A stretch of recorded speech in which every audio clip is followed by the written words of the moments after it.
Chapter 1. In the hospital. In the empty and quiet corridor, faint cries could be heard from the toilet.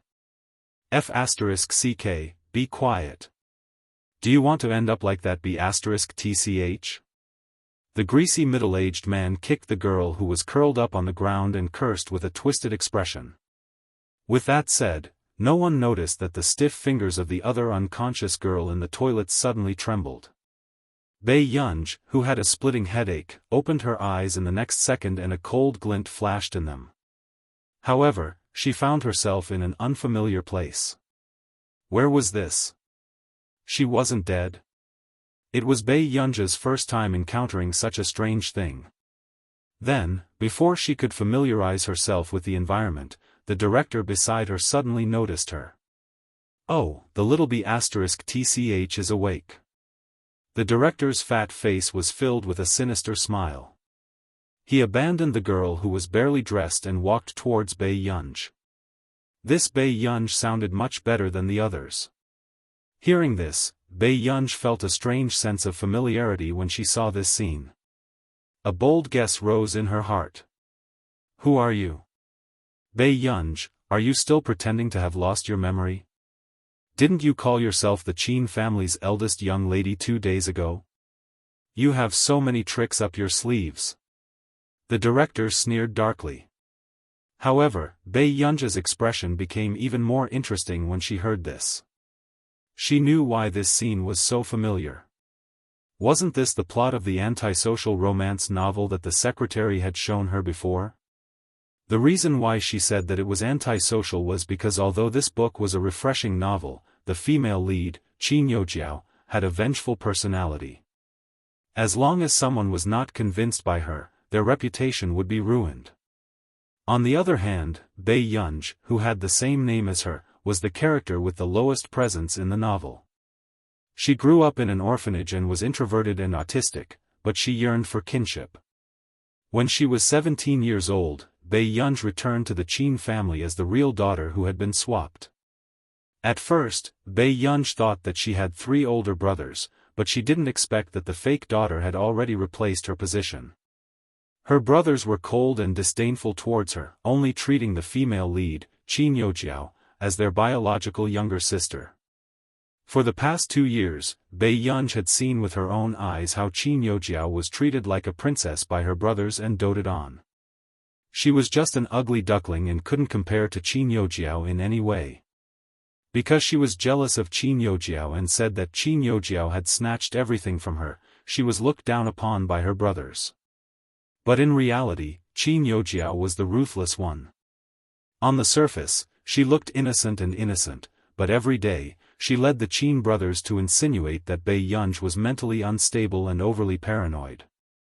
Even Bei Yunj being sent to the mental hospital this time was arranged by Qin Youjiao. She let her brothers see the crazy Bei Yunj and push her down the stairs. In the end, they had no choice but to send Bei Yunj to a mental hospital. But what he didn't expect was that this was an illegal hospital, and the director liked to molest young girls. Thinking back, Bei Yunj couldn't help but sneer. This kind of female lead could even be called the Black Lotus female lead, who wanted to take revenge. After recalling the plot, Bei Yunj could only accept reality, but she didn't panic at all. Her dry and hoarse voice was tinged with a bone-piercing chill. Did you injure my leg? This sudden question stunned the director, but soon, he laughed coldly. Is there something wrong with the little B***tch's brain? You still think you're the eldest young lady of the Qin family? Why don't you take a look at yourself?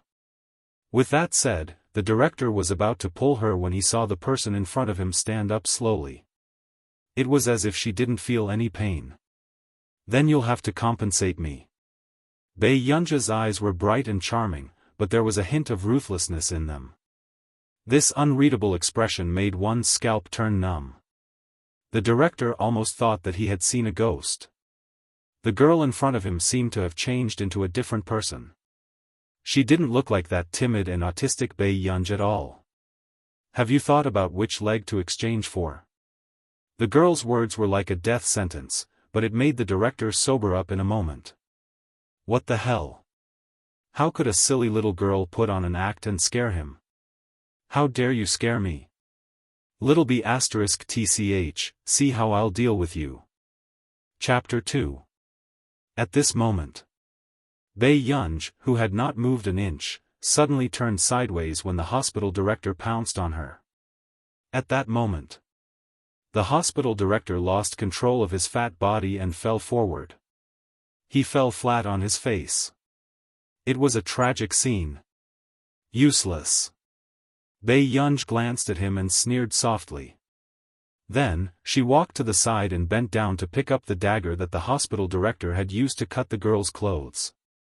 At this moment, the hospital director's bones hurt from the fall. Before he could retract his fierce expression, he suddenly saw Bei Yunj playing with the dagger. Instantly, he felt a chill run down his spine. What are you trying to do? The hospital director's face was full of panic. When he came to his senses, he quickly took out his cell phone. Do you want to see if my dagger is faster or if I'm faster? Bei Yunj bent one knee slightly and looked at him at eye level. Her leg was still bleeding, but the girl looked as if it had nothing to do with her. She was like a person who had crawled out of hell. The hospital director's body was already weak. He looked at the dagger in Bei Yunj's hand and saw that it was aimed at his throat. Bei Yunj. Murder is illegal. Hearing this beast talk to her about the law, Bei Yunj had a mocking look on her face. Then, she laughed lazily. But I'm sick. When the hospital director heard this, his whole body stiffened. Miss Pei. I know I'm wrong. Please. The hospital director's back was drenched in cold sweat. Before he could finish speaking, he suddenly wailed in pain. Soon after. I've thought about it. It's the third leg. Bei Yunj's lips curled up. Her pleasant voice was unbridled and casual. The dagger in her hand was already stained with blood. And the hospital director. At this moment, he was painfully covering his crotch. His fat body was trembling as it stained red. Until the girl left. Only then did he make a phone call with trembling hands. Jiao, Bei Yunj is running away. She's a lunatic. You must avenge your father. His eyes were bloodshot, and his tone was filled with hatred as he gnashed his teeth. The hospital was in chaos. The security guards were searching everywhere. Have you found her? Don't let her escape. No one expected that a young lady would be able to cripple the school head and escape. It was so evil. Downstairs. Bei Yunj, who had avoided being searched, covered her bleeding wound. Her face was pale. She looked up and saw that it was raining outside. Her back was in a sorry state. She lowered her head and chuckled, casually wiping the blood off her dagger. Her charming eyes were cold and ruthless. If that's the case, let's have some fun then. Suddenly, a howling sound came from somewhere. Bei Yunj turned around and saw a familiar white figure running happily in the rain. Ergu? Bei Yunj suddenly thought of the only character she liked in the novel. She blurted it out subconsciously, but to her surprise, the white shadow actually stopped.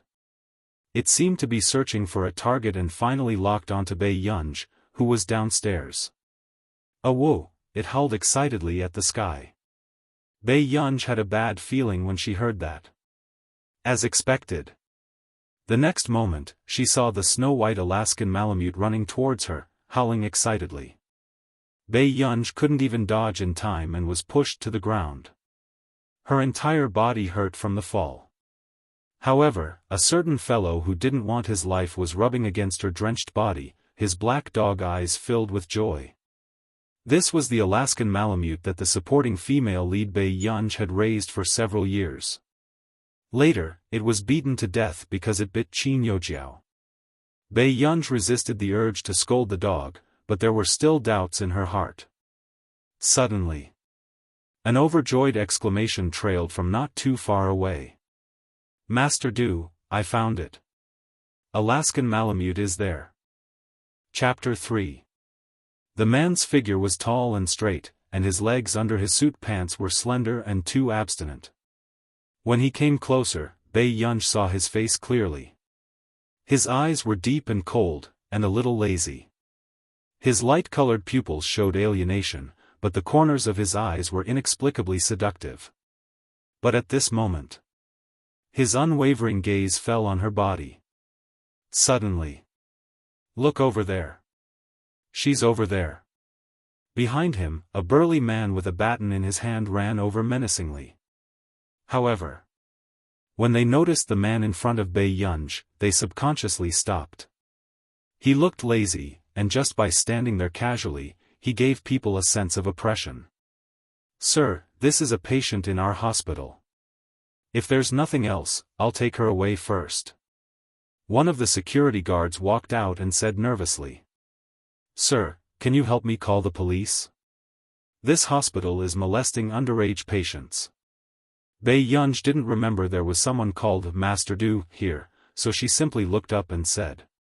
At this time, if the man helped her call the police, it would be the easiest solution. But if it was a nest of snakes and rats, Bai Yunj's eyes flashed with a dark light, and she clenched the dagger in her hand. "Sir, she's a mental patient. Don't listen to her nonsense." The security guard panicked and immediately said, "Hurry up and take her away." After saying that, Bai Yunj clenched the dagger and waited for the security guard to come closer, but suddenly a figure blocked her way. "Sir, you," the security guard's heart tightened and he was about to stop him, but he was stopped by the man's assistant. At this moment, Bai Yunj looked up and accidentally looked into the man's eyes, which were so dark that even the light was hidden. "Sir, this hospital, what sir?" He smiled casually, suddenly stretched out his slender index finger, and tapped her forehead. His magnetic voice was casual and playful. "Come, call me brother." When this "brother" was said in a low voice, it was more like flirting. The warmth of the fingertip on her forehead made Bai Yunj's brain freeze for a long time before she reacted. Was she being teased? Not only Bai Yunj, but even Huashidu's assistant Tseng turned around in disbelief. Was Master Du possessed by some deity? He had been cold and abstinent for more than 20 years, and now he was molesting patients in a mental hospital. But this girl was a little too strange, wasn't she? Her face was colorful, and those who didn't know would think that her name was Yi Chun. Suddenly, "Big brother, can you take me away?" The girl curled her lips in a flirtatious manner, but her eyes were clear and seductive. But the thing in his hand was clenched tightly. The man's pale-colored pupils were deep, and his indifferent eyes were still unfeeling. Without waiting for her to react, he suddenly took the dagger from her hand. This little guy was really bold. Bai Yunj stared at the man who was squatting in front of her. "You, Tseng Su, call the police." After the man finished speaking slowly, the security guard began to panic. "Sir, you believe the words of a lunatic?" As soon as he finished speaking, suddenly, the sound of a police siren came from the door. "What's going on?" someone asked anxiously. They hadn't called the police yet, right? The people in the hospital looked panicked, and it was a mess. "Tseng Su, bring the dog back." Assistant Tseng nodded and wanted to pick up the leash, but Alaskan suddenly howled at him, giving him a fright. "Ergu, come here." Hearing her voice, Alaskan obediently went over and rubbed against her. Its eyes were bright, and it rolled on her lap, wanting her to touch its belly. Seeing this, Assistant Tseng immediately understood. It turned out that the Alaskan that little young master had picked up was not a stray dog, but this girl's pet. Chapter 4. Inexplicably, the atmosphere was tense and the bodyguards did not dare to breathe. Why did this lady sound like she was saying that Master Du was a robber? But the next moment, they were even more surprised. After the man threw the dagger into the rubbish bin, he said slowly, "Tseng Su, remember to flatten this piece of land." "Ah. Yes." Assistant Tseng quickly replied. Hearing this, the other people in the hospital were shocked and felt a chill down their spines. It's over. This time, they had really kicked a metal plate. And Bai Yunj had a strange premonition that after dealing with this hospital, she might be the next one, then. Just as Bai Yunj was about to raise her head, she suddenly smelled a cold and pleasant scent around her. It was unique and invasive. Then, before she could react, the world spun and she bumped into a warm chest. Through the thin shirt, his scorching temperature and heartbeat made her blush. Bai Yunja's expression changed and she instinctively hugged the man's neck, as if she was afraid of falling. This reaction made the man a little happy. Soon, Bai Yunj heard Hushida's low and magnetic voice teasing and flirting. What are you afraid of? Brother's waist is very good. What are you doing? Her smile faded. From the first time she saw him, she felt that this man was too dangerous and not easy to get close to. But she did not expect this man's behavior to be so unpredictable. Didn't you want to go home with your brother? Hushida's expression was calm as he gestured for Bai Yunj to take the umbrella and was ready to carry her away. This scene left Assistant Tseng and the bodyguards dumbfounded. What was going on with Master Du? Was he really going to kidnap her? However, just as Hushida walked to the door, he suddenly heard someone fly into a rage. Where is she? Let me tell you, if my sister is missing, you can prepare to go to jail for the rest of your lives. Hearing the voice, Bai Yunj turned and saw Qin Lang's handsome and fierce face. With the man's silver-gray hair and outstanding appearance, Bai Yunj guessed that this was her third brother based on the description in the novel. He was a popular esports player in the country who had just won the World League and was leading the team back to the country. At this moment, Qin Lang didn't have time to restrain the anger on his face before he saw his sister looking at him coldly. Yun, Qin Lang's throat was dry, but before he could finish, Bai Yunj saw a man who looked like Qin Lang and a pretty girl not far away. Bai Yunj sneered. Those who shouldn't be here are all here. All of them? At first, Qin Lang was still confused, but when he turned around, he saw his eldest brother and Qin Yojiao rushing over. Big brother, aren't you going to take me home? Bai Yunja's red lips curled up as she leaned intimately against Hushidu's ear in front of Qin Lang. Qin Lang? This wasn't right. Shouldn't it be that his little sister would run to him and ask for a hug at this moment? Why did a wild man suddenly appear, hug his sister, and be sweetly called brother by her? Why was this development different from his previous life? Could it be that he had come too early after his rebirth? Qin Lang's eyes reddened when he saw Bai Yunj being hugged. He clenched his fists subconsciously. He had never hugged Gu like this before. However, seeing Qin Lang's expression, Bai Yunj thought that he was going to mock and ridicule her again, so she turned her face away and ignored him. This appearance made Qin Lang feel as if the world was falling apart. What happened to his Gu? Third brother, is Bai Yunj all right? Suddenly, a delicate voice sounded. Bai Yunj frowned instinctively. At this moment, she didn't know what happened to the man who was hugging her, but he suddenly walked away. This also made the person who came unable to see the man's figure clearly, let alone know that this was the rumored president of the Hua Corporation. Gu, before Qin Lang could speak, Qin Yojiao grabbed his hand. Third brother, forget it. She just wants to attract your attention. Chapter 5. But she really doesn't know her limits. Third brother, you've just returned and you're already so worried. Is there a need to fight for favor like this?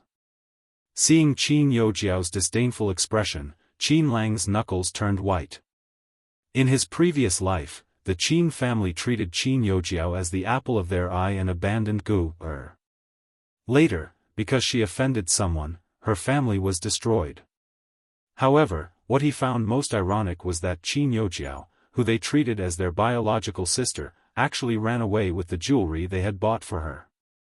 However, Gu, who had never been doted on, took on the responsibility of taking care of them without a word, making them regret it. Qin Lang took a deep breath. Why are you here? Qin Youjiao bit her lip. Third brother, the head of this hospital is my biological father after all. I heard that Bei Yunj hurt my father. With that said, Qin Youjiao thought that Qin Lang would definitely comfort her like before and ask eldest brother to move Bei Yunj further away. However, at this moment, Qin Lang, who had been reborn, did not want to talk nonsense with Qin Youjiao at all. All he could think of was that his gu was going to run away with another man. He said impatiently, then go and take care of him. Qin Youjiao's expression froze. She did not expect Qin Lang to speak to her like this. Third brother, Qin Youjiao was about to speak when Qin Lang had already run towards the place where Bei Yunj had left. However, he did not expect her to be gone. In the car. Alas! The moment Bei Yunj got into the car, she noticed a cute little thing wearing a vest beside her. His exquisite eyes were somewhat similar to the man opposite her. See it for the last time. Huashidu wiped the back of his hand carelessly. Why? Sob, alas, what's wrong with you? The cute little thing sobbing was pitiful as he hugged the wet alas. Little young master, alas is this lady's pet. Seeing that little young master's eyes were red from crying, Assistant Tseng couldn't bear to say. Hearing this, the cute little thing looked up and stared unblinkingly at Bei Yunj. Just as Bei Yunj was guessing if the cute little thing was this man's son, he said something shocking.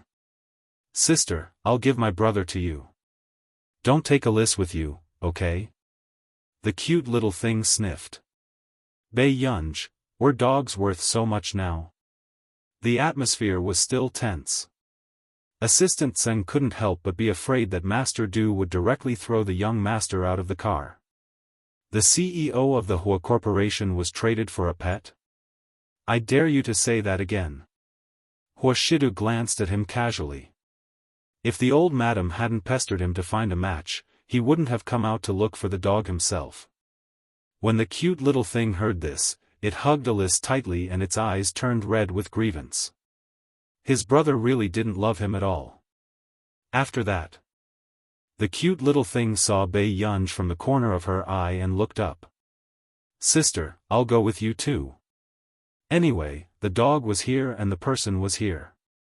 Before Bei Yunj could say anything, she heard the man speak indifferently. Tseng Su, stop the car. Take him back to the old house. The cute little thing couldn't believe it. Big brother, you're burning the river after crossing the bridge. The man sneered and said slowly, add 2 more lessons for the Chinese language class every week. Probably because the cute little thing was too pitiful, Bei Yunj raised her eyebrows and rubbed Alyssa's head. Accompany the little kid for a while more. I'll pick you up in a few days. Alice rubbed against Bei Yunj reluctantly. After looking at the cute little thing, it followed them. Not long after. There were only 2 people left in the car. Chapter 6. When he saw her, he saw that she had a guarded expression on her face. Indeed, he was more interested in teasing this little fellow. But somehow, when he saw this guy turn his face away coldly, as if he didn't want to care about her family, he actually brought her out. This was a rare impulse of his. Brother, if you're busy, you can put me down on the road. Bei Yunj's eyes were clear, but she could feel that this was a wild and impudent person. In her opinion, she already owed this man a favor for bringing her out. She did not expect him to take care of her trouble. The man's low and lazy voice was even colder than the sound of the silver lighter in his hand. I have to be responsible for the little girl who ran away from home. Hearing this, Bei Yunj's heart skipped a beat. Such a man was not the male lead? Then why could that Cheng Zihuai be the male lead? Was it because he was perverted enough? With this thought in mind, before Bei Yunj could come back to her senses, her body was suddenly lifted into the air and she was picked up again. Bei Yunj subconsciously wrapped her arms around the man's neck twice. Her expression was not very good. Especially when she saw the happy smile on the man's face. She was not stingy with her bright smile. "Brother, you must be in a relationship very quickly, right?" What she meant was that Hoshidu would definitely be dumped very quickly. Who would think? The man's casual appearance was lazy and sexy, but the words he said made her blush and her heart beat faster. "Other men might be very fast, but I'm only swift and fierce." Bei Yunj, in the hotel. In the presidential suite. Bei Yunj was placed on the sofa by the man. However, when Bei Yunj looked around, she realized that there were rose petals arranged in a heart shape on the bed not far away. "Change into this first." Hoshidu walked over and casually threw the clothes to Bei Yunj before sitting at the side. Until he turned around and realized that Bei Yunj was looking at the bathrobe in her hand. After a while, she looked at him meaningfully. Seeing this, the man couldn't help but chuckle, and suddenly, he slowly moved closer to her. His deep and magnetic voice seemed to have a scorching temperature. "Little kid, if I were a bad person, you wouldn't be sitting on the sofa. You would be sitting on Big Brother's lap." After that, just as he was about to call the hotel service to deal with it, there was a knock on the door. "Master Du? Old Madame Hua said you haven't had dinner yet, so she asked me to bring you some." Upon hearing this, even Bei Yunj raised his eyebrows. How could such a high-class hotel not provide dinner service? This was clearly an ulterior motive. "Do you need me to go to the bathroom?" Bei Yunj was very tactful. After all, it was an elder's kind intentions. However, Hoshidu looked at her with a faint smile. "If you were a little younger, perhaps you could be my daughter for once." Bei Yunj's eyelids twitched. This man was at most 4 or 5 years older than him. Hoshidu saw from the corner of his eye that her clothes were wet. "Do you want to take a shower?" Bei Yunj saw that she was a little dirty and thought that Hoshidu felt that her body was dirty. "Okay." She nodded and walked slowly into the bathroom. "Master Du, are you there?" The man heard the persistent knocking on the door, but took out a cigarette from the cigarette box. Not long after, white smoke lingered. Chapter 7. Until the bathroom door opened. Only then did the man realize it. He put out the cigarette in his hand and looked up. However, he did not expect the girl who walked in to look like a different person. She was wearing a bathrobe. Her waist was slender, and her fair legs were a little swaying. Her beautiful eyes seemed to be born with an unruly aura, but her eyes were beautiful and clear. It made Hoshidu feel that as long as she pretended to be obedient, no one would bear to scold her for doing anything bad. "Are you going to wash up?" Bei Yunj wiped her hair and was quite satisfied with her appearance. She turned her head and noticed that the man's pants were also wet. "Yes." Hoshidu retracted his gaze and replied in a low voice, "Don't let anyone in. A female staff member will come over later." Bei Yunj looked at him again. "Okay, thank you." Before she was reborn, there were many outstanding family heirs around her who did not covet women, but none of them rejected her as directly as Hoshidu. It even made Bei Yunj suspect that he might have been hurt in love. Impossible. Bei Yunj quickly dispelled this thought. Even though she was said to be picky, she still felt that this man was a sniper for her sexual orientation. He was completely in line with her aesthetic point. Then, before Bei Yunj could think, there was a sudden sound at the door. She turned around and saw a female staff member walking in. Behind him, there was a woman in stilettos and a tight-fitting skirt who looked elegant and beautiful. "Miss, I'll go out first." The staff member avoided her gaze, casually placed her clothes on the table, and walked out. Then, as soon as the door closed, Bei Yunj heard the woman's unfriendly tone. "Who are you?" Bei Yunj turned her face sideways. In the woman's eyes, her beautiful eyebrows and eyes were still filled with laziness after the incident. The woman clenched her fists. Didn't they say that Master Du did not like women? Then what was wrong with this woman? To think that she was overjoyed when old Madame Hua chose her from a group of socialites. She was furious. She felt that Bei Yunj had intercepted her. "Do you know who I am?" The woman suppressed her anger. If she was not afraid that Huashidu might appear, she would have slapped this woman a few times. "I don't know." Bei Yunj closed her eyes lazily and didn't want to say anything. However, in the eyes of the woman, this expression was a kind of silent showing off. Especially now. The girl was lying on the sofa. Her face was still a little pale. She looked sick, as if she had been bullied badly. Shameless. The woman gritted her teeth. After calming down, she smiled hypocritically. "Little girl, do you know how old you are? That's big sister's boyfriend. This behavior of getting a room with someone else's boyfriend." Before she could finish, Bei Yunj looked up at her. If he hadn't heard it clearly just now, he would have really believed this woman.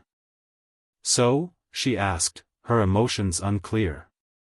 "Do you know what kind of women men like? There are still differences between women and girls." She took out a few hundred yuan and said with a smile, he was just being greedy for something new. "Little girl, you." Before the woman could finish, she saw the person sitting on the sofa stand up. Bei Yunj didn't look at her. Instead, she took off her bathrobe. Not long after, the bathrobe landed on the ground. Her graceful and delicate body almost made the woman's face burn with pain. She clenched the money that she had wanted to use to humiliate Bei Yunj. Bei Yunj chuckled and her beautiful eyes curled up. She said slowly, "Big brother nowadays is so good at it." You. Chapter 8. If you're not leaving, are you planning to stay and take off your clothes? Bei Yunj smirked with interest. The woman bit her lip and left angrily. It was not that she did not dare, but in comparison, it would be embarrassing if she took off her clothes. After the woman left, Bei Yunj changed her clothes and slowly applied the red medicine. A few minutes later, Huashidu walked out and smelled a choking smell of perfume. Did someone come in? His eyes darkened. They've already left. After Bei Yunj treated her wound, she said with a smile, "However, older brother might have to explain it properly when he goes back." Seeing that her wound was bandaged strangely, Huashidu walked in front of her and for the first time, lowered his status to bandage someone's wound. "I didn't expect you to do anything good." The young lady looked restless. Bei Yunj suddenly felt that she should have told that woman that the bathroom was unlocked. "What's your name?" Huashidu was skilled in bandaging the wound and the result was good. Bei Yunj. Hearing this, the man smirked and looked up with a hint of laziness. "My name is Huashidu. I'll leave my phone number with you. Rest early." It was a light night. Bei Yunj saw a note on the coffee table. The handwriting was strong. There were a few hundred yuan under it. Not only did she owe someone a favor, she also owed someone money. Thinking of her current situation, Bei Yunj felt that it would be difficult to repay this favor. After leaving the hotel, although Bei Yunj did not like the Qin family, she still took a taxi to go there. In the Qin family villa. On the sofa, a handsome young man in a simple white t-shirt was smoking impatiently. He looked vexed. Yesterday, he actually cared about talking to Qin Yojiao and let go, or leave with someone. However, in his previous life, this hospital was exposed because the daughter of a big shot in the hospital died. After Gu was discharged from the hospital, she had already been tortured until she was unrecognizable and had a strange personality. At this thought, Qin Lang remembered that before he was reborn, Gu had said, "I don't want to be siblings with you in my next life." His hands trembled. The ash from the cigarette made him panic, and he subconsciously looked up. Unexpectedly, her eyes met Bei Yunj's as she walked through the door. Bei Yunj was dressed in a red dress, her hair was black, and her skin was snow white. She looked very beautiful today. Especially those eyes. The corners of her eyes were red, as if she had stayed up all night, but she was still seductive. Qin Lang clenched his fists. His eyes were wet and hot. He had almost forgotten how beautiful his song was. Before he went bankrupt, he knew nothing about Gu. After he went bankrupt, he knew that Gu was pretty, but he couldn't even afford to buy her a lipstick. She could only watch as she worked 3 jobs and dressed shabbily. Song, brother. My piano room is too sunny. You said that you would let Bei Yunj change her bedroom with mine. Anyway, it's about the same. Qin Yojiao's expression was arrogant as she interrupted Qin Lang with a bright smile and hugged his arm coquettishly. Immediately, Qin Lang's handsome face froze. He actually agreed to do such a thing. Before he could say anything, he saw Bei Yunja's red lips curl up. Sure, I'm going to live on campus. With that said, it was only then that Qin Yojiao noticed the person beside her. However, when she saw Bei Yunja's appearance clearly, her eyes widened. This woman was Bei Yunj? Impossible. Why did she become like this? Can you get used to living on campus? Qin Lang's voice was dry as he asked unnaturally. Hearing this, even Qin Yojiao was stunned. Didn't third brother hate Bei Yunj the most and find her annoying? Did third brother think that Bei Yunj would be more annoyed if he moved around because he couldn't get used to the dormitory? At this thought, Qin Yojiao's expression looked much better. Chapter 9. Qin Lang was about to speak when he saw Bei Yunj going upstairs. He felt that ever since his Gu came out of the hospital, she had been ignoring him. Qin Lang pursed his lips and was about to go upstairs when he was pulled back. Third brother, where are you going? Qin Yojiao felt inexplicably uneasy. She had a feeling that third brother and eldest brother were abnormal recently and were very cold to her. But before, she was the only one who ignored them and they had to coax her. Help Gu tidy up. Qin Lang furrowed his eyebrows and pulled Qin Yojiao's hand down from his arm. Seeing his cold expression and refusal to interact with her, Qin Yojiao's mind started to become confused and she only felt aggrieved. When did third brother start to care about Bei Yunj? Third brother had clearly said that she was the most important sister in his heart. Third brother, is Bei Yunj more important or am I more important? Qin Yojiao acted as usual and pestered him endlessly. If it was in the past, Qin Lang would immediately coax her. But now, Qin Lang, on the other hand, sneered as if he had heard something ridiculous. She's my biological sister. These words were like 1,000 pounds, smashing her awake and she was in disbelief. What did third brother mean? He couldn't be like this all of a sudden. Did third brother know that she had deliberately faked her fall that time? No, this must have something to do with Bei Yunj. A trace of coldness flashed past Qin Yojiao's eyes, but she stopped Qin Lang on the surface. Third brother, I'll go and help her. It's not good to enter a girl's room. Perhaps thinking of Bei Yunj's attitude towards him now, Qin Lang really stopped in his tracks. Seeing this, Qin Yojiao bit her lip and hid her unwilling ruthlessness as she went upstairs quickly. It must be this Bei Yunj. On the second floor. Bei Yunj pushed open the dark room.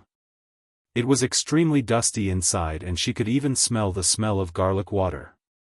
She glanced at the exorcism talismans around her and her eyes were filled with sarcasm. It was because Qin Yojiao had casually said to the servant that Bei Yunj must have been possessed. In order to please Qin Yojiao, they pasted these all over her room and sprinkled garlic water every day. They didn't care if the original owner would break down if she saw these. Bei Yunj narrowed her eyes, turned on the lights, and found her school uniform. Bei Yunj, it seems like you don't remember the pain at all. Since Qin Lang wasn't around, Qin Yojiao couldn't be bothered to pretend anymore. She crossed her arms and smirked coldly. Do you think that by living in the Qin family, you can change the way your brothers treat you? Wishful thinking.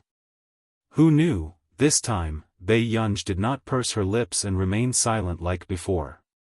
Her eyes were flirtatious as she leisurely asked, then what are you afraid of? Nonsense. Qin Youjiao's eyes turned cold when her thoughts were exposed, before she gritted her teeth. She walked up to Bei Yunj and said playfully, "If I can get my brothers to send you to the mental hospital once, I can do it again. In my brothers' hearts, you can't even compare to a single strand of my hair. Even if I did it on purpose. I almost forgot. I haven't settled the score with you yet."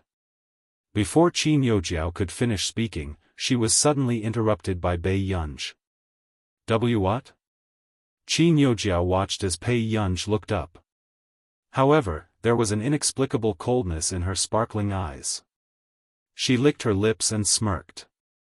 "Have you forgotten why I was sent there?" Qin Youjiao panicked inexplicably and stepped back instinctively. However, Bei Yunj grabbed her hand even faster. "If you dare to touch me, third brother will throw you out of the Qin family." That sounds quite tempting. With that said. Chapter 10. A thought appeared in her mind. Crazy. After Bei Yunj entered the mental hospital, she had really gone crazy. Qin Youjiao's pretty face paled. Before she could react, she was grabbed by the collar again and watched as Bei Yunj opened the door. From the beginning to the end, she had been dragged away by Bei Yunj. "Third brother, save me. Bei Yunj is crazy." Qin Youjiao's pathetic scream attracted even the servants in the courtyard.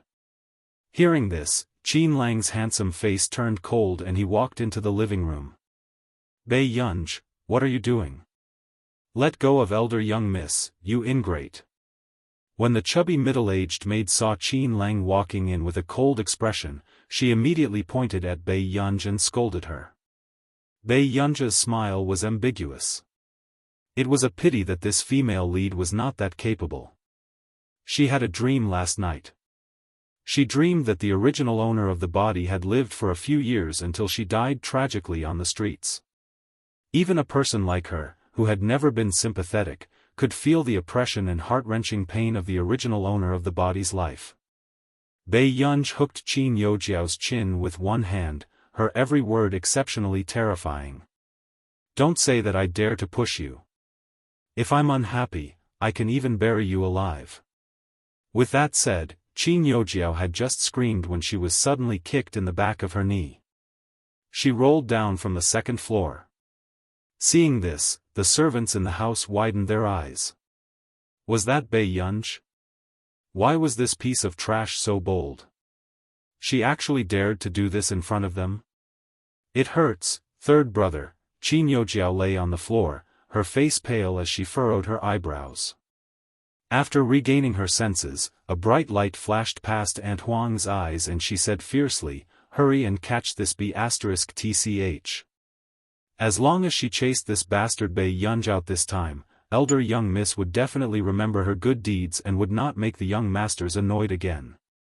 At this thought, Aunt Huang twisted her voluptuous body and ran in front of Bei Yunj, raising her hand to slap her. However, he didn't expect to be caught by that fair and slender hand so easily. Nanny Huang panicked. She didn't expect to meet Bei Yunj's cold eyes. Her lips were still curled up.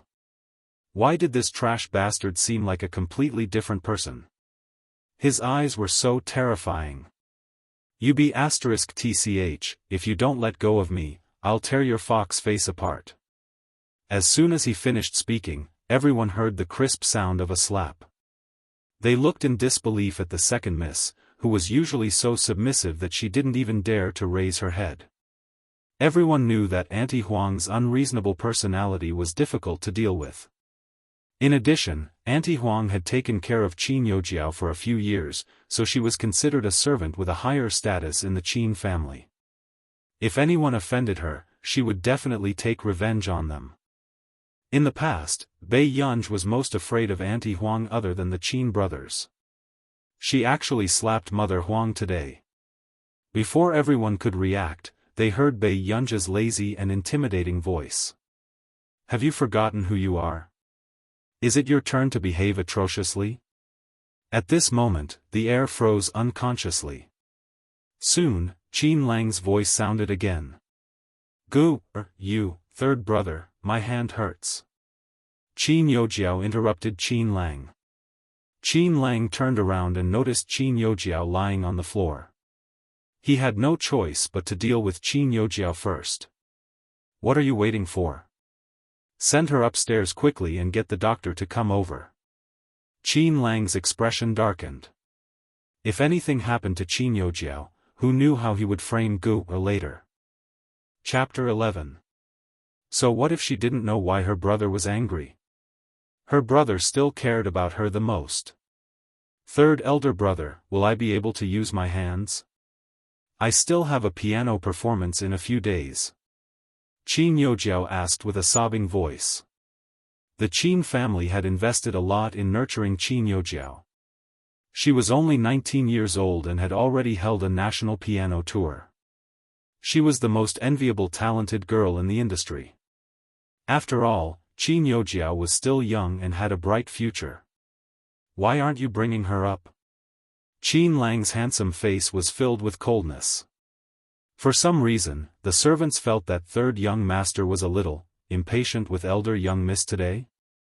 This thought disappeared in a flash and the servant quickly helped Qin Youjiao upstairs. Just as Qin Youjiao was thinking about it with a dark expression, if it was in the past, third brother would definitely carry her upstairs personally. But now, suddenly, Auntie Huang's words entered her ears. Young master, Bei Yunj is too evil. She must have done this to elder young miss on purpose. Instantly, Qin Youjiao understood. Third brother must have wanted to stay and punish Bei Yunj to vent her anger for her. Sweetness filled Qin Youjiao's heart. Indeed, third brother was the best to her. After Qin Youjiao went upstairs in peace, the living room was in a different situation. Io, young master, this lunatic is going to break my hand. Auntie Huang pretended to be abused by Bei Yunj and howled.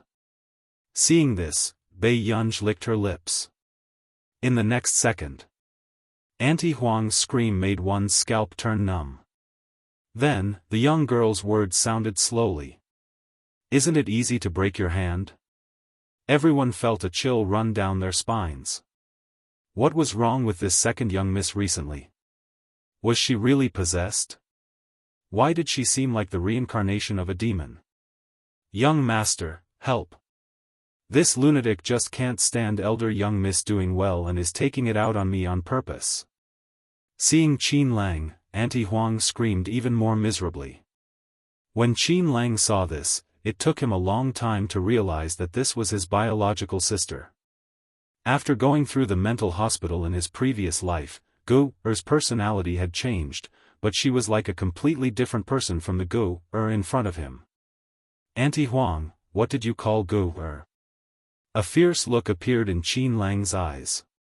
Was this how they had humiliated Gu-er in the past? Thinking of how well Aunt Huang treated Qin Youjiao, Qin Lang only wanted to laugh coldly. Did they forget who was the Qin family's eldest young miss? Aunt Huang was stunned. She did not expect Qin Lang to ask this. She explained, young master, she was the one who pushed Missy down the stairs. We all saw it. That's why I wanted to stop her. Qin Lang's gaze became even colder. You're just a servant. How dare you call my sister a lunatic? Hearing this, Bei Yunj frowned slightly. What was wrong with him today? She let go of Aunt Huang and looked at him with an indifferent expression. You don't have to pretend anymore. I won't tell on Qin Youjiao. Then, she chuckled and said slowly with interest, after all, I was the one who pushed him. Everyone else was shocked that Bei Yunj seemed to have gone crazy today. She was stepping on the third young master's minefield. Qin Lang froze. He knew why Bei Yunj would say that. The only person in the Qin family who was good to Bei Yunj was the old master. The old master didn't like Qin Youjiao. However, whenever her brothers said something harsh to Bei Yunj in order to protect Qin Youjiao, they would be punished by the family rules.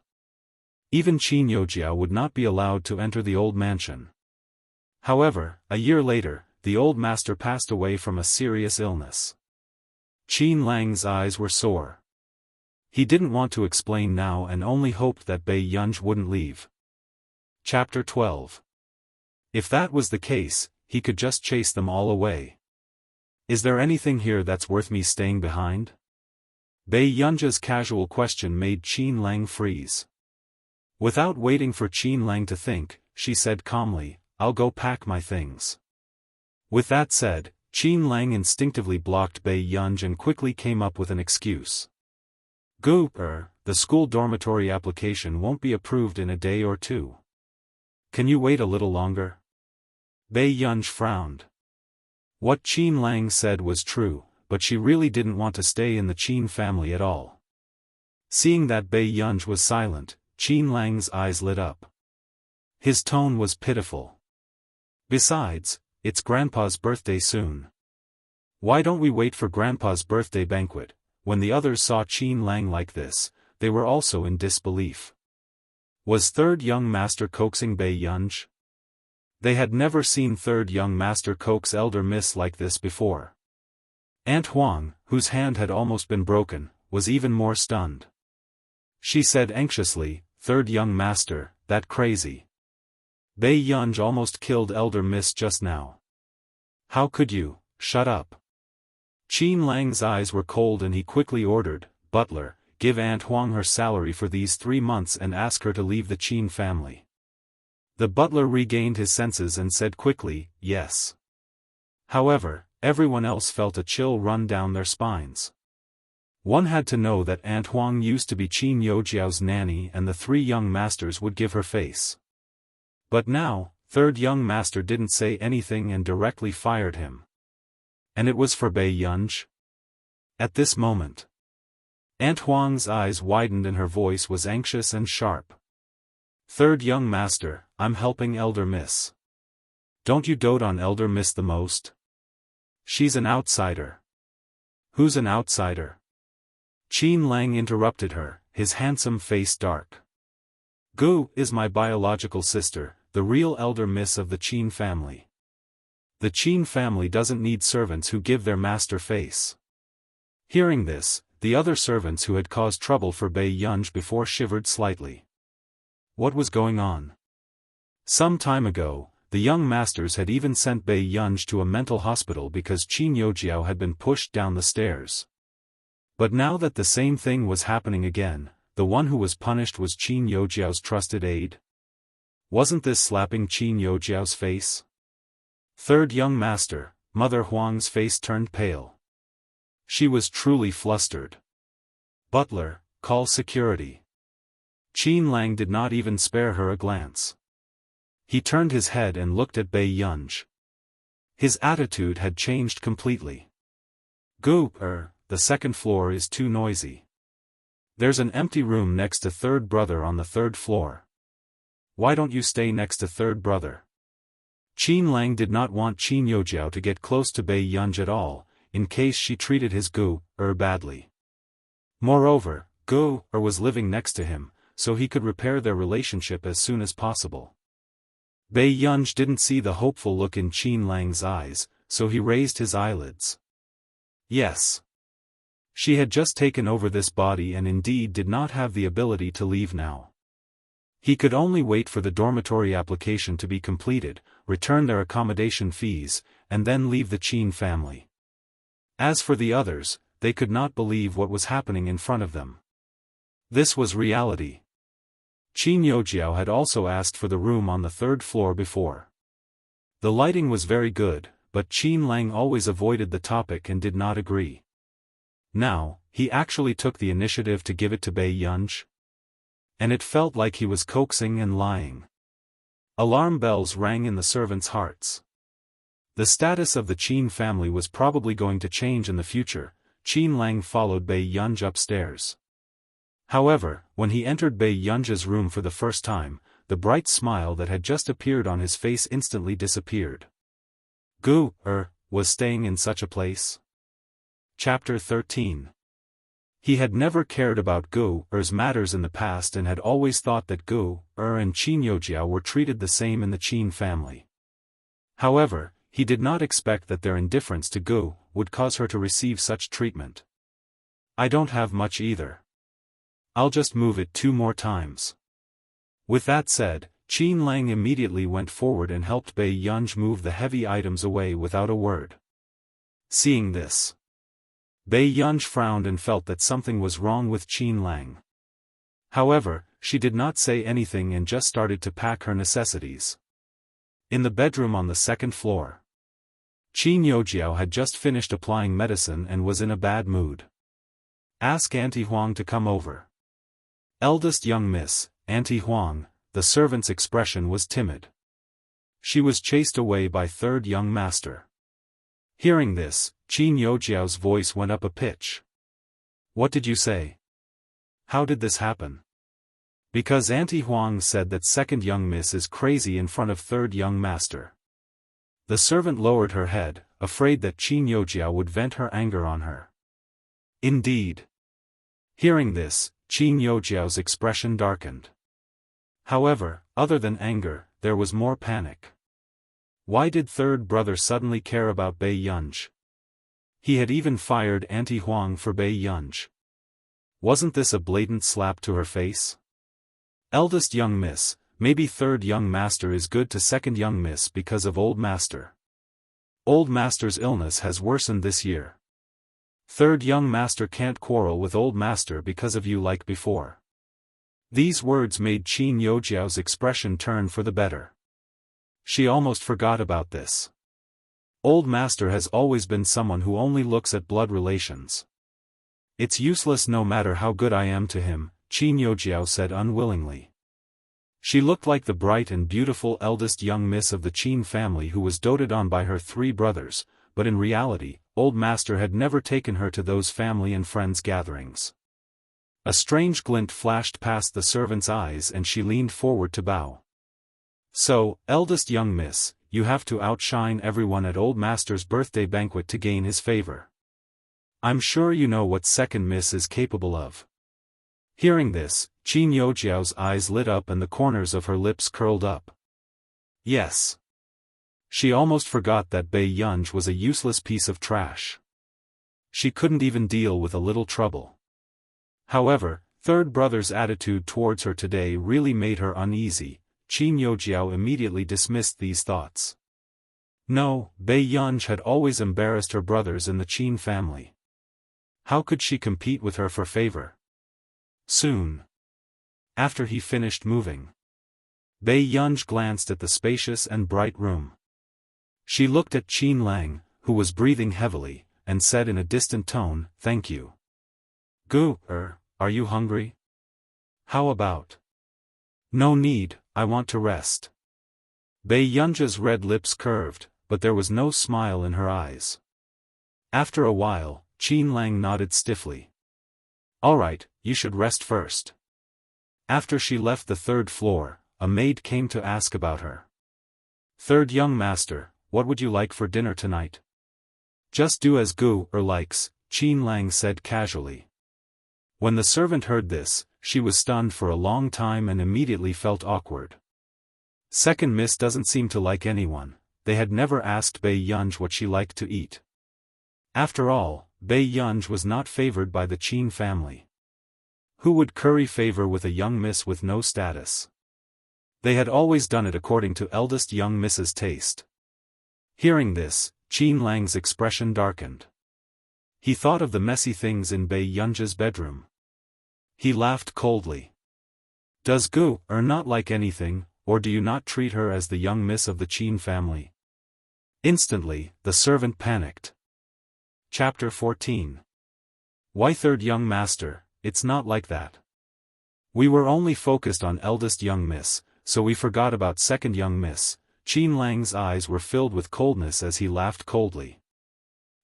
Is my biological younger sister. Have you forgotten? Instead, you remember Qin Yojiao? These words made the servant speechless and her face flushed red. What was wrong with 3rd young master? Why was he suddenly so concerned about Bei Yunj? Didn't 3rd young master dislike Bei Yunj the most in the past? In the future, if I find out who doesn't care about get out of the Qin family. Qin Lang's voice was cold and ruthless. The servant shivered and answered in a panic, third young master, I know I was wrong. I'll ask second young miss what she likes to eat now. Wait a minute. Qin Lang said expressionlessly, get the butler to find me. The servant immediately reacted. This was probably related to Bei Yunj. In the evening, Bei Yunj's door was knocked by the servants, all of them smiling obsequiously and asking all sorts of questions. However, Bei Yunj was impatient and locked them outside the door. This reaction made the servants tremble in fear. They only felt that third young master was strange just now, but now they realized that this second young miss had become even stranger. They dared not say anything even though they were angry. Wasn't she just relying on third young master's sudden change in personality? Let's see how arrogant she could be when third young master ignored her one day. At night, Qin Lang came to knock on the door again. Gu, let's go out to eat today. He coughed softly. This way, even if he didn't know Gu's taste, he could let her choose. Anything is fine. After Bei Yunj finished speaking, she didn't know when Qin Yojiao had arrived. Third brother, are you driving us? Qin Yojiao said coquettishly. Qin Lang's expression darkened. He didn't call Qin Yojiao just now and only instructed the butler to get the car. He only planned to bring Gu. Bei Yunj's eyes curled up. You guys go ahead. I still need to change. Just send me the address. With that said, Bei Yunj returned to her room. Qin Lang's handsome face darkened. How could he not know that Bei Yunj didn't want to be with them? Third brother, let's go. Qin Yojiao went forward and held Qin Lang's hand. Qin Lang did not speak, but broke free from Qin Yojiao's arms and walked forward. How is your father? A trace of disgust flashed across Qin Yojiao's eyes when she heard this. However, she pretended to be distressed and bit her lip. Bei Yunj crippled my father in that aspect. After all, he's still my father, Qin Lang sneered. So what? I won't let him miss any of the necessary procedures. Qin Yojiao's face turned pale. Third brother wanted her father to go to jail. Bei Yunj slowly changed her clothes and found a driver waiting for her at the door. She didn't refuse and got into the car. But at the last intersection, the car suddenly stopped. Miss, I'm sorry. I saw an old lady suddenly appear in front of us, the driver said nervously. Bei Yunj looked up and saw an old lady sitting on the ground with her hands on her legs. She was acting clumsily. We're almost there. You can go back. After Bei Yunj got out of the car, she walked up to the old lady with a playful look in her eyes. Old madam, do you want to go to the hospital? This old lady wasn't dressed ordinarily and didn't look like she was a scammer. The old lady narrowed her eyes and after sizing her up seriously, she immediately grabbed her hand. How about this? If you meet my grandson, I won't ask for your medical fees. What do you think, girl? It was Bei Yunj's first time encountering such a situation and her smile gradually disappeared. She smirked. Old madam, I have a boyfriend. Chapter 15. Then ask your boyfriend to make a call. Old Madam Yang did not believe her. Hearing this, even Bei Yunj chuckled. Her eyes were clear and seductive. Old Madam Yang, he's working to support me. Old Madam Yang did not give up, so Bei Yunj had no choice but to bring her to a cafe. While old Madam Yang was promoting her grandson, Bei Yunj's aimless gaze happened to catch a glimpse of a figure at the door. She suddenly stood up. Old Madam Yang, please have a seat first. I'll come later. Wait, I haven't shown you my grandson's photo yet. Old Madam Yang had just opened the photo album when she saw Bei Yunj walk out. At the door, the little guy, who was dressed like a prince, was chewing on a candy and counting the passing cars. When the little guy sensed movement behind him, his eyes lit up when he turned around and saw the person who was walking towards him. Sister. Little darling, is your brother around? The little guy glanced at the restaurant not far away and shook his head frantically. No, he did not have a brother. Bei Yunj smiled even brighter when she heard this. She bent down and coaxed, "Come, follow me." After the little guy left with Bei Yunj, the man who had just finished a call with old Madame Yang returned to where the little guy was standing. "Tseng Su, where's Xiao Mo?" Hearing the man's cold tone, Assistant Tseng shivered. "Little master didn't let me follow him just now." In the cafe. Just as old Madame Yang was worried that Bei Yunj had secretly run away, she saw that figure return. However, she was holding the little guy's hand. "This is," old Madame Yang frowned and hesitated. Before she could finish speaking, she was interrupted by Bei Yunj. She smiled and squatted down to kiss the little guy. "My son." After being kissed, the little fellow's fair and tender face immediately flushed a faint pink, and he became shy. He did not care about what Bei Yunj was saying at all. "You have a son at such a young age?" Old Madame Yang could not help but raise her voice as she sized up the little guy. She was suspicious. "Why doesn't he look like him? He looks like his father." Bei Yunj sat on the sofa and said with a smirk on her face. Hearing this, old Madame Fu still suspected that Bei Yunj was lying to her. The stalemate didn't last long.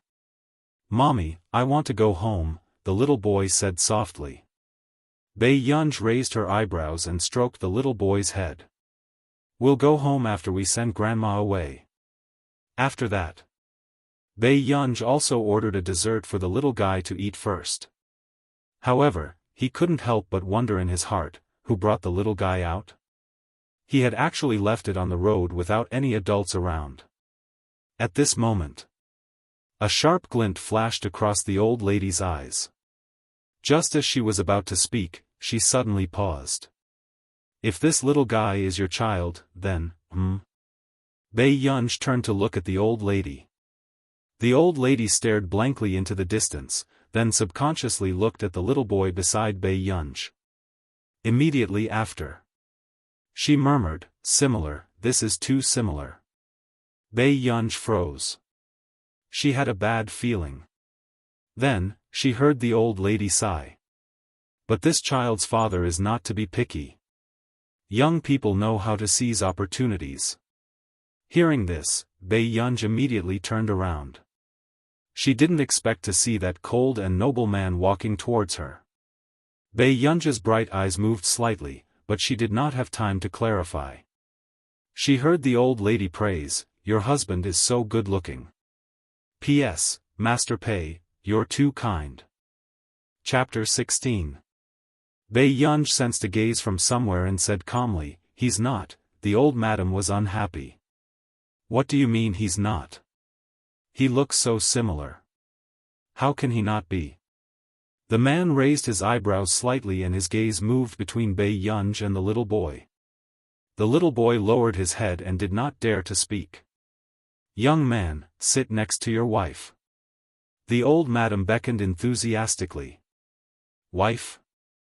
Huashidu's thin eyelids moved slightly as he asked with interest.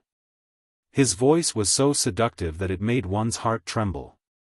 Bei Yunj looked at the old madam and chuckled. "It's a misunderstanding. Usually, a normal girl would blush in such a situation. However, the girl in front of her proved that as long as she could control the situation, no one would feel awkward." "What misunderstanding?" the old madam teased, as if she did not expect Bei Yunj to be shy. "He's really not. Haven't you registered your marriage yet? The child is already so old. Aren't you going to hurry up?" The old madam suddenly remembered that Bei Yunj had said boyfriend previously. Hearing the old madam's shocking words, Bei Yunj was speechless. At this moment, "Young man, why aren't you sitting next to your wife?" Huashidu retracted his gaze and guessed what was going on. He said casually, "Okay."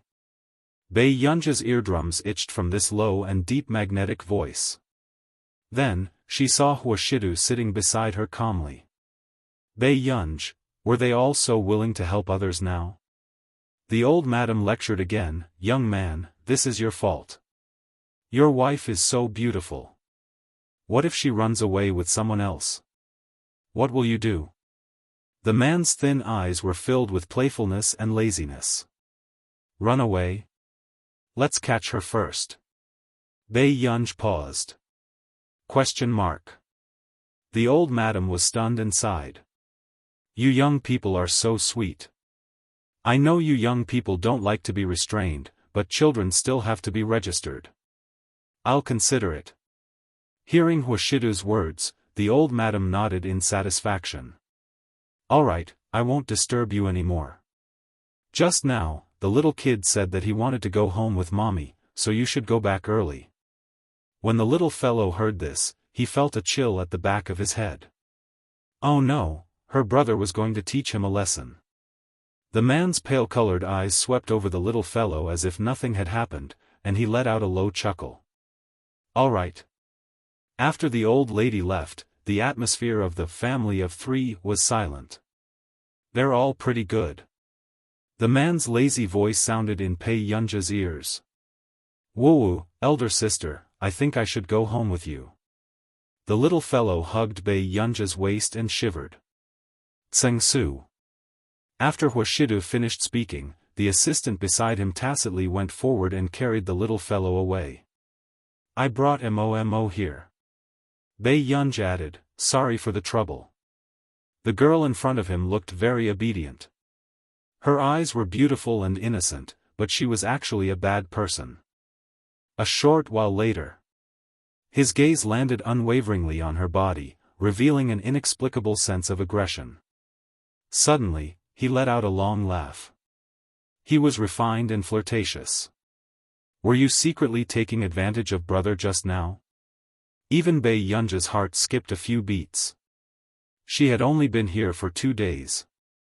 Why did she bump into this man everywhere she went? "Did you fall in love with brother at first sight?" The man was cynical and deliberately teased. Chapter 17. The moment he finished speaking, the phone on the table began to ring. Bei Yunj glanced at the caller ID and a trace of impatience flashed past her eyes. She looked up, her dark eyes bright. "Brother, I'm sorry. I still have something on. If there's a chance next time, I'll treat you to a meal." With that said, Bei Yunj picked up her phone and walked out quickly. The man raised his eyebrows. He could tell that the call just now was to urge Bei Yunj. Then, Huashidu also returned to the car. The little fellow beside him did not dare to speak. "Don't you have anything to say?" Huashidu was about to take out the cigarette box when he stopped and stuffed it back. Who knew? The little fellow looked timid, but seemed to have suddenly thought of something as his eyes lit up. He tried his best to move to Huashidu's side.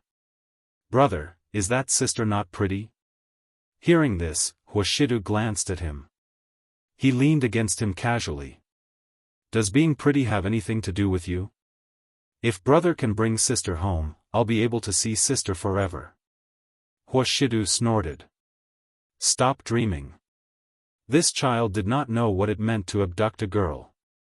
But brother lacks a girlfriend." The little fellow blinked his big black eyes. "Brother, I really like that sister." He also liked sister's dog. The little fellow added in his heart. The man's eyes were refined and abstinent as his slender fingers tapped on the armrest carelessly. "It's a headache to have a restless person in the family." These words made the little fellow shut up. His brother looked at him 360 days a year as if he wanted to throw him out. In the dining room. "Third brother, haven't you gotten through yet?" "I've asked Uncle Wang. Bei Yunj has been nearby for a long time." Qin Yojiao said casually. Hearing this, Qin Lang's first reaction was that something had happened to Bei Yunj. He stood up suddenly, wanting to find her. However, Bei Yunj happened to appear in front of him at this moment. "Gu, you're here." Qin Lang sized up Bei Yunj. Seeing that she was fine, he heaved a sigh of relief. It was good that she was fine.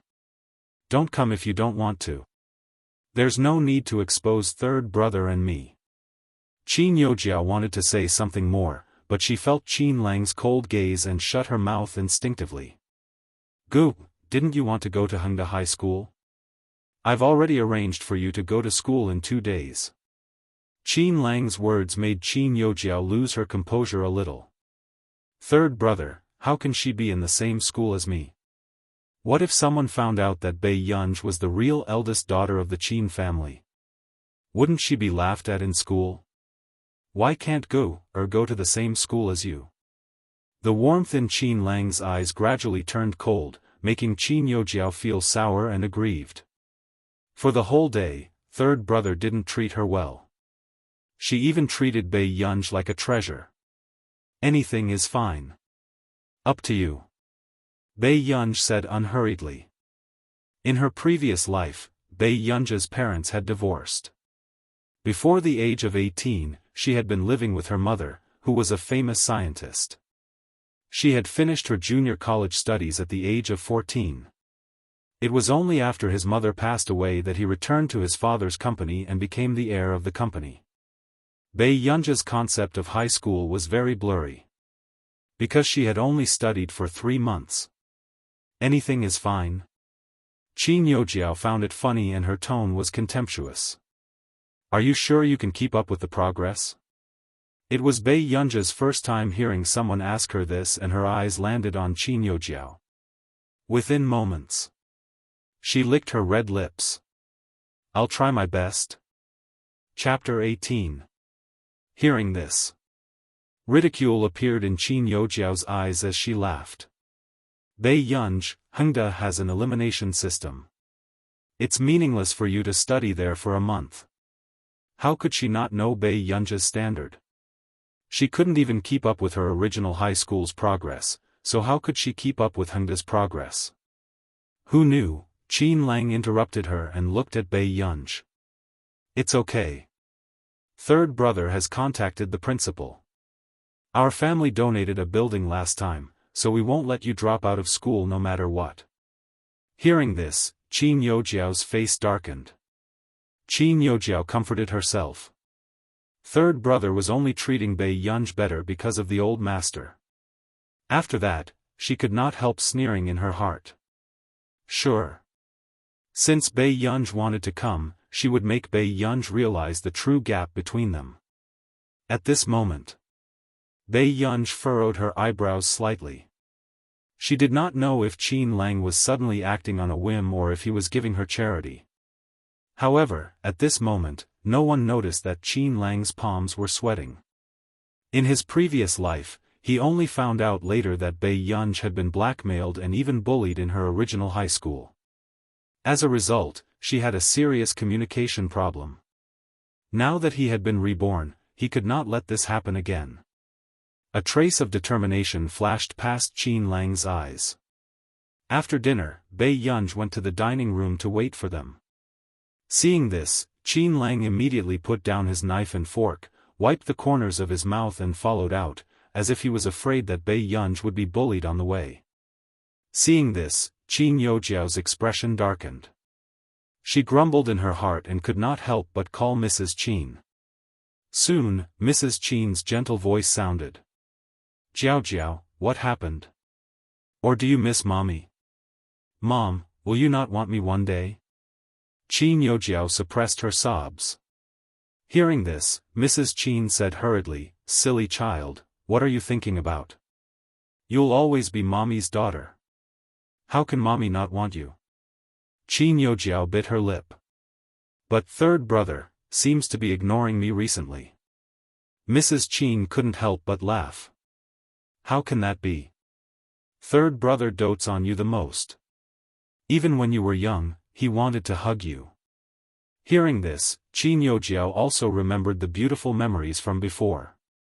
Will third brother really not ignore me? Qin Youjiao thought of Qin Lang's recent attitude and felt a little annoyed. It's normal for girls to overthink things. Mother Qin forgave her and said, your third brother is probably under too much pressure. He's busy with the club's recruitment. Hearing Mrs. Qin say this, Qin Youjiao was relieved. Mom, If you don't want me one day, I will make room for Bei Yunj. When Mrs. Qin heard Bei Yunj's name, her attitude also became much colder. She scolded softly, "What nonsense are you talking about? You're the true miss of the Qin family. Who dares to ask you to leave? Don't worry, I won't let anyone take away everything that belongs to you."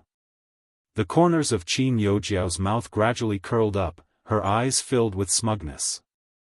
Originally, as long as Bei Yunj was obedient, she could still coexist peacefully with Bei Yunj. Who asked Bei Yunj to compete with her? After hanging up the call, Mrs. Qin even transferred 200,000 yuan to Qin Yojiao, asking her to go out more with her friends. She did not mention Bei Yunj at all. In less than 2 days, the news of Deheng High School had spread that there was going to be a transfer student in Class 7. It was said that it was also related to the school belle, Qin Yojiao's family. Everyone knew that Class 7 was truly a backdoor class. Although there were many good students who had to stay in Class 7 for the sake of scholarships, most of them were from rich families. Chapter 19. Class 7 was also in a heated discussion. Is it true that there's a transfer student in our class? A girl complained, doesn't that mean she's sitting with me? Apart from the empty seat beside her, no one dared to sit in the other empty seat. Maybe it's a handsome guy. Come on, the news has spread. It's a girl. She snorted. And it's someone related to Qin Yojiao's family. However, as the eldest young lady of the Qin family, Qin Yojiao passed the exam and is in the top class. What's going on with this? It's just a rumor. She might be a relative of the Qin family. Another girl gloated, her tone filled with a strong sense of superiority. Poor relatives are like dog skin plasters. Even the school belle's family can't avoid it. What do you think the transfer student looks like? She's from the countryside. It's already not bad if she has a straight face. At this moment, Bei Yunj, who was being discussed, had just pushed open the office door when she bumped into the original male protagonist who had left the deepest impression on her. Cheng Zihuai's appearance was indeed good. He was handsome and even wearing an ordinary school uniform could not hide his outstanding demeanor. However, what left a deep impression on Bei Yunj was that Cheng Zihuai was engaged to the original protagonist. In order to anger Qin Yojiao, he deliberately treated the original protagonist well in front of everyone. However, when they were alone, he told the original protagonist not to have wishful thinking. He even hit the original protagonist for Qin Yojiao. Besides, Cheng Zihuai had many suitors. Because of this, the original protagonist had suffered a lot of humiliation. In the end, she still had to watch Qin Yojiao and Cheng Zihuai live together. At this thought, Bei Yunj narrowed her bright eyes, her expression dangerous. Cheng Zihuai seemed to feel the gaze behind him and turned around. The moment he saw Bei Yunj, a trace of surprise flashed past his eyes. However, he quickly felt that this girl seemed a little familiar. Bei Yunj? Even the calm and composed original male protagonist Cheng Zihuai was in disbelief. But it was only for a moment. Cheng Zihuai frowned again and remembered what Qin Yojiao had told him yesterday about Bei Yunj throwing a tantrum and asking brother Qin to transfer her to another school. Besides, it was most likely for him. You don't have to chase me here, do you? Cheng Zihuai's tone was slightly mocking. Who knew? The young girl in front of him had a pair of excessively beautiful eyes. She just casually glanced at him. She ignored him and walked up to the head teacher of Class 7. Are you Teacher Wen? Mr. Wen looked at the beautiful girl in front of him in disbelief. You're a transfer student? Yes. Bei Yunj answered lazily. At this moment, Cheng Zihuai, who had been ignored, finally realized that Bei Yunj was here to look for the form teacher, not him. But for some reason, he still felt a little uncomfortable. Cheng Zihuai pursed his lips and recalled Bei Yunj's excessive enthusiasm for him in the past. He turned around and left. At this moment, the homeroom teacher couldn't help but gossip. You know Cheng Zihui? He was the top student in the third year of high school. Yes, Bei Yunj lowered her eyes carelessly, as if she had been staying up late for a long time, so her eyes were a little red. How did you know each other? The head teacher's interest was piqued. Bei Yunj suddenly sneered and said playfully, "A mental hospital." The form teacher was speechless. He really knew that this student had just come out of a mental hospital. After the bell rang, Class 7 was lively. Chapter 20. His news was indeed from the transfer student's original high school. The transfer student was timid and antisocial. She was not good-looking and had poor grades. She was a classic example of not daring to say anything when she was bullied. Wasn't this giving Class 7 a plaything? Besides, newcomers were easily ostracized. Many people were indeed looking at this new relative of the school belle with disdain and malice. Until the form teacher walked in. He turned around and said to the person outside with a smile, "Okay, come in." At this moment, a figure walked in from the door. The students who were laughing and fooling around immediately stopped what they were doing and could not help but take a few more glances at the girl who had just walked in. The girl's eyes were bright and flamboyant, almost memorable at a glance. A pair of beautiful and flirtatious eyes swept across the surroundings casually. The aura on her could not be restrained and 4 words appeared in people's minds: Black Ridge Flower. A few seconds later, her languid voice rang out unhurriedly. "My name is Bei Yunj." With that said, everyone in the class was dumbfounded. This was their class's transfer student? Didn't they say that she was indescribably beautiful and that no one would want to look at her when she was in a crowd? But when she was beside Qin Youjiao, she could make the school belle look dull. Do we have anything else? The form teacher hinted crazily. Yes. Before the form teacher could heave a sigh of relief, she asked seriously, "Teacher, where should I sit?" The form teacher was speechless. "Choose one." The form teacher comforted her. This was a girl, a cute and lovable girl. She would definitely not cause any trouble for him. However, Bei Yunj did not know what the form teacher was thinking at all. She glanced at the 2 empty seats left in the class. One was beside the girl by the window, but it was filled with girls' things. It was obvious that they did not want her to sit there. Seeing this, Bei Yunj did not think too much and walked to the other seat. This bold action made the people around her start to feel afraid. Is this transfer student crazy? How dare she sit beside Brother Lu? Maybe she has even asked around. She doesn't know what's good for her. She even wants to provoke Lu Yuanyan. Many people in the class were ready to watch the show. Logically speaking, most guys would feel pity for pretty girls. However, before Bei Yunj came, Qin Youjiao had already made everyone have a bad impression of this transfer student. Her poor relatives came knocking on her door, yet she still had the nerve to ask someone to send her to Hengda to study. Another one who was greedy and vain.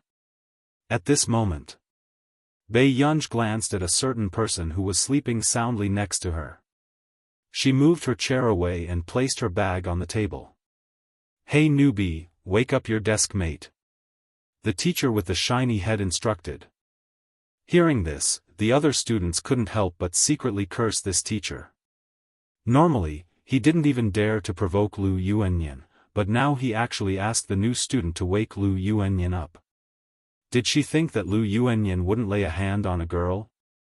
Bei Yunj frowned imperceptibly before she smirked. "Teacher, what if they start fighting?" Hearing this, some girls burst into laughter. He's really smart. He even knows that Lu Yuanyan can't be messed with. His tone was mixed with a strong sense of ridicule and jealousy. It was obvious that he felt that Bei Yunj had an ulterior motive for sitting beside Lu Yuanyan. "What nonsense are you talking about?" The teacher's face flushed red and he said in disdain, "Enough, sit down quickly." The teacher turned to look at the blackboard and said angrily, "It's already difficult enough to take care of, and you even have to bring a transfer student. What is this school thinking? Chapter 21. Everyone could tell that the teachers didn't like the new students very much. The reason why they didn't like them was because it would increase their workload or drag down the class average. At this moment, the people around glanced at Bei Yunj with disdain. This kind of person who pestered the Qin family deserved to be isolated. However, after Bei Yunj sat down, she ignored the gazes around her. When everyone was preparing for class, she put on the invisible Bluetooth and turned on the iPad, using the book as a cover. She checked her email and didn't see any new emails. According to the time, the information submitted the day before should be out today. Bei Yunj thought for a moment and stuffed the iPad back into the drawer. After class, the person beside Bei Yunj finally moved and took off his uniform. Suddenly, she heard a slightly cold voice beside her. "Who are you?" Hearing this, Bei Yunj turned around and glanced at him. The boy was wearing a black t-shirt and looked handsome. There was a hint of arrogance and coldness in his eyes. At the same time, the boy was also sizing her up. Bei Yunj looked away. She wasn't afraid of him like other girls or liked him. She looked up. "Someone who has nothing to do with you." The moment she finished speaking, the two students sitting in front felt a chill run down their spines. This was the first time they met someone who dared to speak to Brother Lu like this. "Why are you sitting there?" Lu Yunci frowned. The young man's voice was a little hoarse, but it sounded nice. At this moment, Bei Yunj didn't say anything and only glanced at him. Her meaning was clear: if you're not blind, see for yourself. After Lu Yunci was silent, he suddenly laughed. However, his eyes were calm. Youjiao's relative? Hearing this, Bei Yunj suddenly remembered that the second male lead was from class 7 in the original novel. Although she didn't remember his name, the second male lead's spare tire made her sigh. He accompanied her when she was in love and chatted with her when they broke up. Even when Qin Youjiao got married and had a child, when she threw a tantrum with Cheng Zihuai and ran abroad, he was still by her side. "You're the first person who dared to sit next to me." Lu Yunci spoke again. His tone was unclear, but Bei Yunj could hear the mockery in it. "You can ask someone to trade with you." Bei Yunj raised her eyebrows lazily.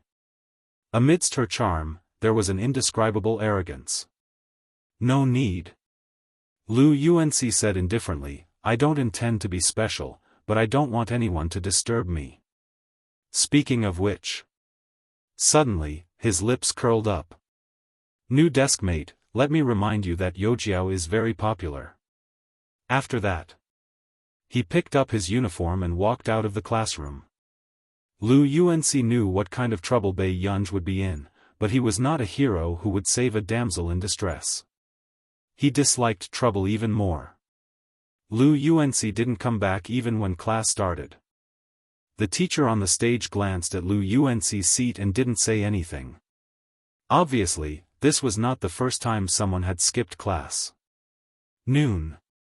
Bei Yunja's eyebrows twitched when she received the reply. She got up and went to the rooftop of the school again. Bei Yunj had no choice but to find a job because it was her first time in this world. And with the original owner's background and age, there was almost no suitable job. Therefore, Bei Yunj could only find her old job overseas. However, the moment Bei Yunj left, the girls from class 7 gathered together. "Sister Ling, this poor relative of Qin Youjiao's is really high up. Did you hear what she said to Lu Yunci just now? She's afraid that Lu Yunci won't pay attention to her, right? P.S. The supporting male lead's name has been changed. I didn't notice it yesterday, but I saw it today. He's the number 1 on the Bounty Daily ranking." Chapter 22. The girl was a little sarcastic. "She's good-looking. She's the new school belle." The boy who was about to go out with the basketball said with a grin. The girl glared at him. "Vulgar. Qin Youjiao is talented and is in the top 3 of the cohort. What is she? Apart from her face, how can she compare to Qin Youjiao? Yes, how can I not? Those long legs and slender waist were the epitome of a perfect match. Get lost. Don't bother me. The girl said arrogantly. After the boy left indifferently, Ling Jiwei's expression darkened as well. Everyone in the class knew that she liked Lu Yuanci and that Lu Yuanci liked Qin Youjiao. However, Qin Youjiao and Cheng Zihuai were a couple, so she was not worried at all. But now, a transfer student from a third-rate high school dared to snatch someone from her. Ling Jiwei laughed coldly. I have to teach her what it means to know her place. Hearing this, the other girls could not help but gloat. Sister Ling, are you trying to protect your husband domineeringly? The girl deliberately said something nice. Ling Jiwei's lips curled up, her expression arrogant. Stop talking nonsense. I have a good relationship with Youjiao. I'll help Youjiao with the things she disdains to do. It was almost time for the self-study session in the afternoon when Bei Yunj finally returned to the classroom. Hey, newcomer, come here. A girl sitting on the podium shouted arrogantly. Bei Yunj glanced at her slowly, her red lips curling up slightly as she turned to leave. Seeing Bei Yunj's disdainful expression, Ling Jiwei's eyes darkened. She clenched her fists and laughed coldly. This Bei Yunj was really arrogant. Did she really think that no one in Hengda could deal with her? Soon. Before Bei Yunj returned to her seat, she saw that her seat was splashed with black paint and even her textbook was completely destroyed. At this moment, the people around were silent as they watched this scene indifferently. Only a few boys looked at the silent Bei Yunj and felt pity for her. This ruthless act of destroying a flower was a bit too ruthless. From the podium, Ling Jiwei looked at Bei Yunj's motionless back and immediately vented her anger. She jumped down lightly and smiled with satisfaction. Newcomer, I think I should teach you some rules.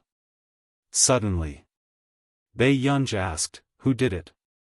Hearing that, everyone was stunned. They didn't expect Bei Yunj to ask such a question. Who do you think did it? Ling Jiwei crossed her arms and stood proudly in front of Bei Yunj, smiling brightly. She was the daughter of a vice president. Why would she be afraid of this shameless relative of the Qin family?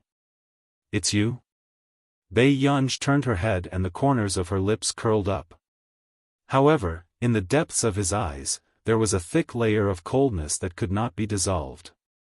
Ling Jiwei and Bei Yunj looked at each other and felt a chill run down their spines. But then, he chuckled. What do you think? Bei Yunj, has anyone ever told you that you think too highly of yourself? As soon as he finished speaking, someone stood at the door. It was Lu Yuanci.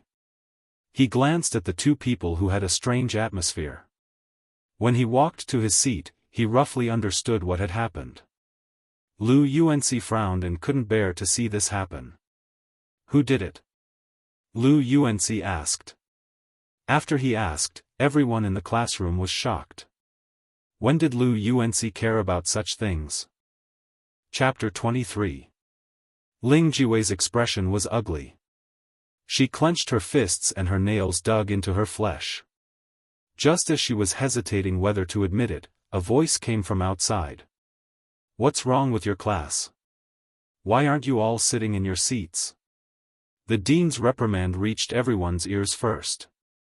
Hearing this, Ling Jiwei also heaved a sigh of relief, knowing that she was saved.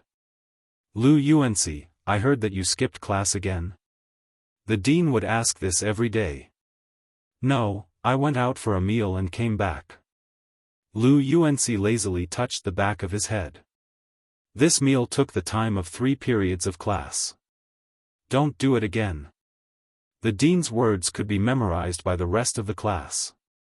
But Lu Yuanci did it again and again, and they didn't seem to care. At the end of the day, the Lu family was rich and powerful. Okay. Lu Yuanci answered perfunctorily. Seeing this, the dean stopped staring at Lu Yuanxi and looked at Bei Yunj. He frowned and his tone was obviously unhappy. "You're the transfer student?" This student was too famous in their teaching group. Most of the teachers didn't agree with a student who couldn't keep up with the progress in an ordinary high school to stay in Hengda. But the principal's attitude was firm and he had to let her in. "Now that you've entered Hengda, don't bring the previous atmosphere into Hengda. Otherwise, it's useless no matter where you go." The dean's tone was indescribably disgusted. "Why aren't you going back to your seat?" Bei Yunj didn't get angry but laughed instead. Her eyes were extremely beautiful and her smile was bright. "Teacher, please take a seat first." As soon as she finished speaking, the dean didn't have time to react and saw that the seat beside Lu Yuanxi was in a mess. It was a mess. At first glance, he knew that it was a prank. Who bullied the new student like this? The dean asked sternly, but in fact, he didn't take it too seriously. It would be best if this new transfer student could drop out of school. "Teacher, it's probably an accident," one of the girls who was close to Ling Jiwei said with a smile. Hearing this, the dean subconsciously glanced at Ling Jiwei. He suddenly knew who might have done this. Not only the students, but even the teachers were also very familiar with their classmates' private affairs. This was also Ling Jiwei's style. "This matter will be investigated and someone will apologize." The dean pondered for a moment before speaking. His nephew was still working under Ling Jiwei's father. He couldn't really anger this child. Initially, the dean thought that this matter would be over. He didn't expect that. Bei Yunj suddenly laughed. She said slowly, "So that's how it is." For a moment. Before anyone could react, Bei Yunj suddenly walked to the other side. Before anyone could react, the girl raised her long leg and kicked Ling Jiwei's table over in front of everyone. The sound was enough to make one's scalp tingle. The things on the table were smashed into pieces. Ling Jiwei's expression immediately changed. At this moment, Bei Yunj suddenly turned her head, raised her beautiful eyes, and licked her lips carelessly. His gaze was wild and unbridled as it landed directly on Ling Jiwei's face. "I'm sorry, classmate. I'm feeling a little hot today." Immediately, the students on the field were stunned. The dean's face turned green. What was wrong with this transfer student? She was so arrogant in front of him and then apologized. Was she deliberately using her actions to resist him and make him apologize? Chapter 24. At this moment, the other students gradually realized that they knew nothing about the new student. They thought that she was a beauty who was bullied because of her arrogance, but they didn't expect her to be even wilder than Brother Lu. Even Brother Lu didn't do this. Good. Good for you. You're causing trouble in front of me, aren't you? The dean was so angry that his eyes turned black. He pointed at Bei Yunj and shouted angrily. This was too much. He couldn't teach Lu Yuanxi a lesson, but he couldn't teach a worthless transfer student a lesson. "Teacher, I know I was wrong. Don't be so fierce to me." The girl in front of him was too good-looking. She looked so obedient that people had the urge to forgive her. At the same time, the English teacher who didn't know the truth walked in. She recognized the new transfer student at a glance. She frowned and said, "Dean, the child just transferred and hasn't adapted to the environment yet. What have you done to her? This child was being scolded in front of so many people. How uncomfortable must it be?" For a moment, the class was silent. What a master at confusing people. The dean's face turned red and black. "Are you pretending? I'm going to call your parents now. I'll let them see what you're like." The teaching director left with a heart full of anger. In the office, the dean found Bei Yunj's personal information and made a call. Qin Lang was practicing at the base. His voice was hoarse from waking up. "Hello? Hello, I'm Hengda's dean. I want to ask, Gu was bullied? Qin Lang suddenly woke up and asked immediately.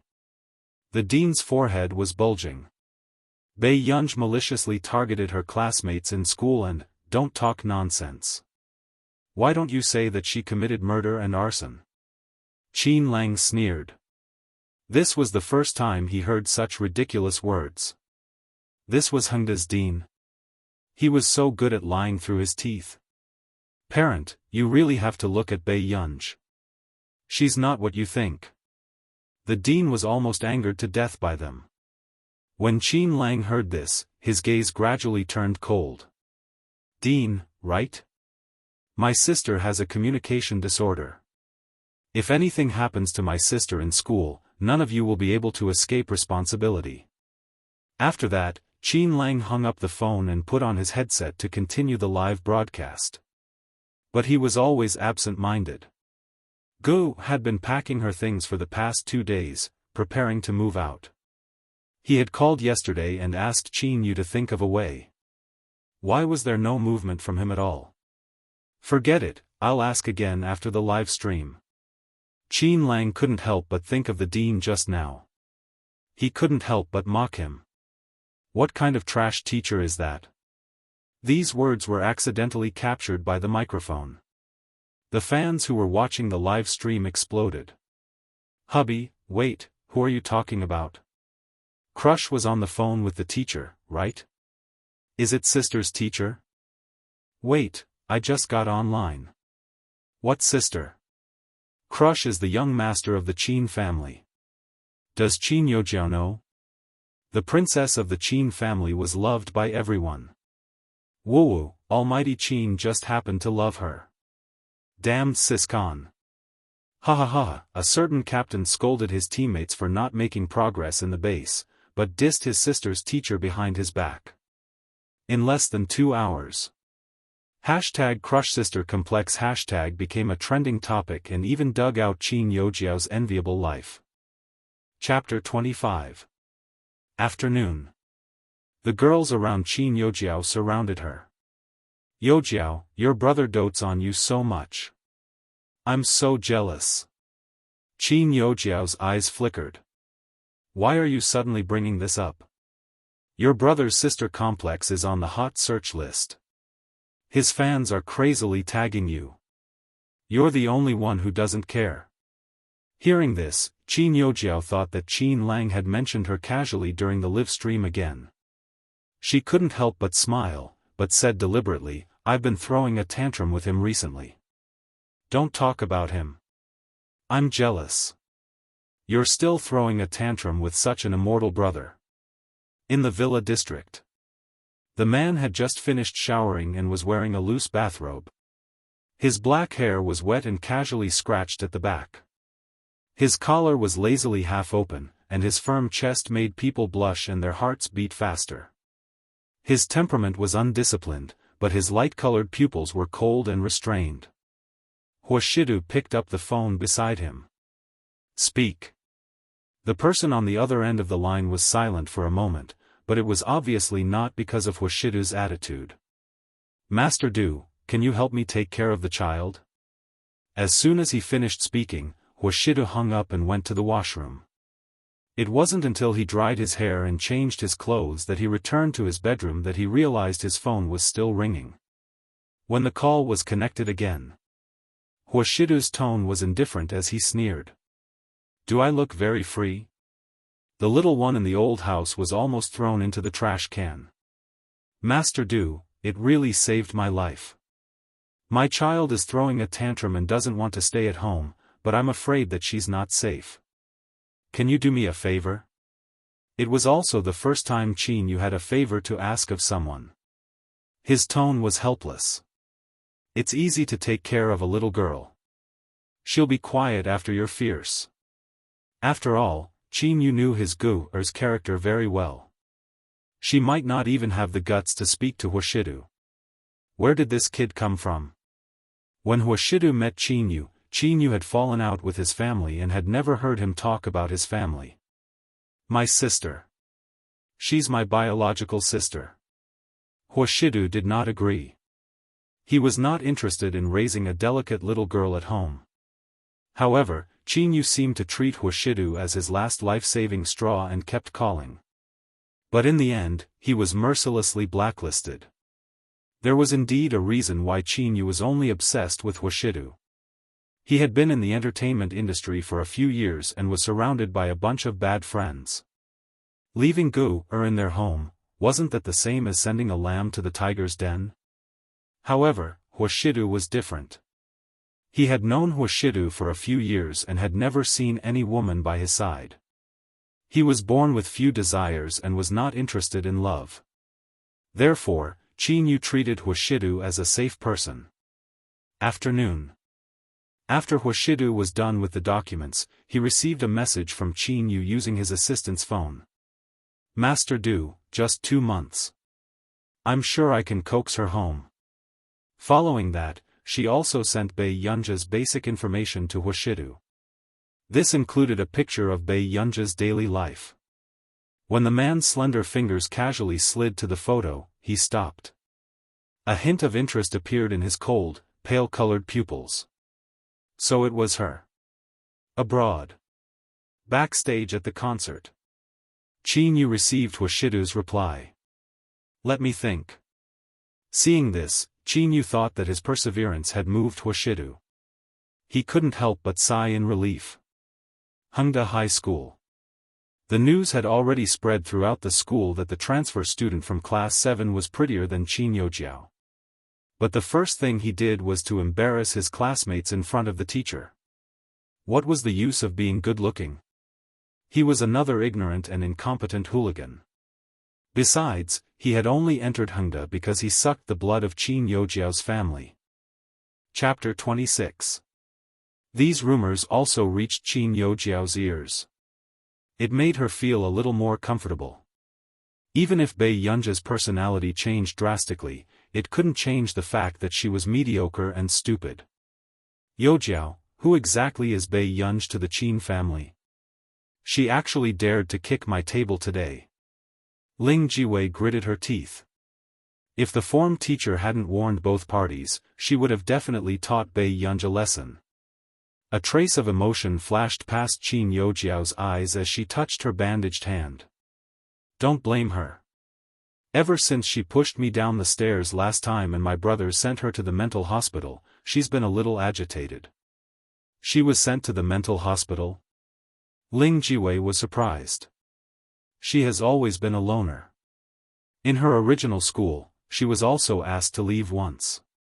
Qin Youjiao laughed. I think she was caught cheating in the exam. Anyway, it's a little too much. Don't spread this matter.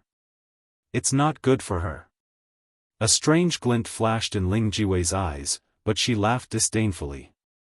Of course not. But to be honest, this poor relative really can't be compared to a famous young lady. I heard that you got second place in the overall score and first in physics in this exam. Teacher Jean praises you in our class every day. An uncontrollable smile appeared on Qin Youjiao's lips. I'm in good shape this time. After school. Bei Yunj took out her phone and found that an unknown overseas number had called her several times. She raised her eyebrows and called back when the call was connected. Is this Miss Pei? Bei Yunj answered. I'm Marcus. I just spoke to you.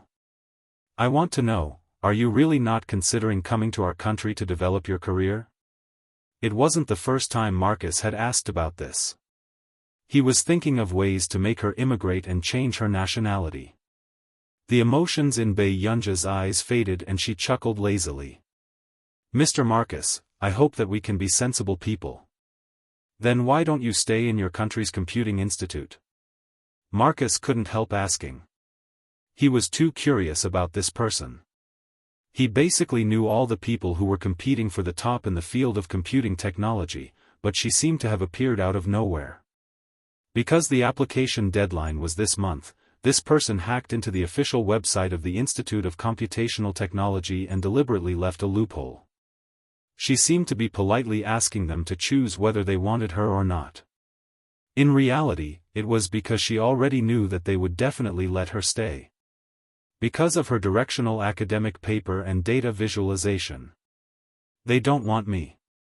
Bei Yunj raised her red lips, but her words were not persuasive at all to Marcus. This level of skill was something that computing institutes from all over the world would fight to get. Okay, then we'll sign a temporary contract first. According to your request, we'll pay you 3 months' worth of remuneration first. If you wish to change your mind, our country will always welcome talents like you. Marcus said sincerely. In any circle, ability was the first priority. Thank you. Bei Yunja's brows relaxed, and the corners of her lips curled up. But he didn't expect to see Lu Yuanci behind him. I'll hang up first. Talk to you next time. Bei Yunj hung up the phone and heard Lu Yuanci ask. Who are you talking to? My part-time boss. After Bei Yunj finished speaking, Lu Yuanci realized that most girls of this age like to wear some accessories. For example, Qin Youjiao's watch cost hundreds of thousands.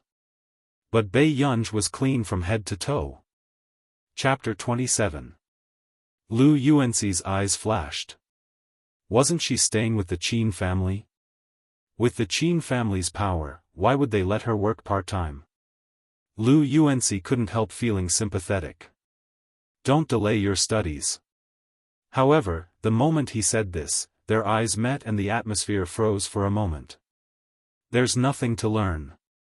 She laughed lazily and walked around him to leave. This ignorant and incompetent appearance made Lu Yuanci's eyelid twitch. She was at least a distant relative of the Qin family. Why was her personality so different from Qin Youjiao's? As the eldest young lady of the Qin family, Qin Youjiao was good at almost everything. Even her results were in the top 3 of the level and had never dropped out. She had high expectations for herself. The night gradually darkened. In the Qin family. Before Bei Yunj entered the hall, she heard the sound of the piano inside. The moment she looked up, she saw an elegant mother and daughter playing the piano intimately and tacitly under the crystal chandelier. The original protagonist had seen this scene several times. A faint smile appeared on her lips as she carried her bag casually, preparing to return to her room.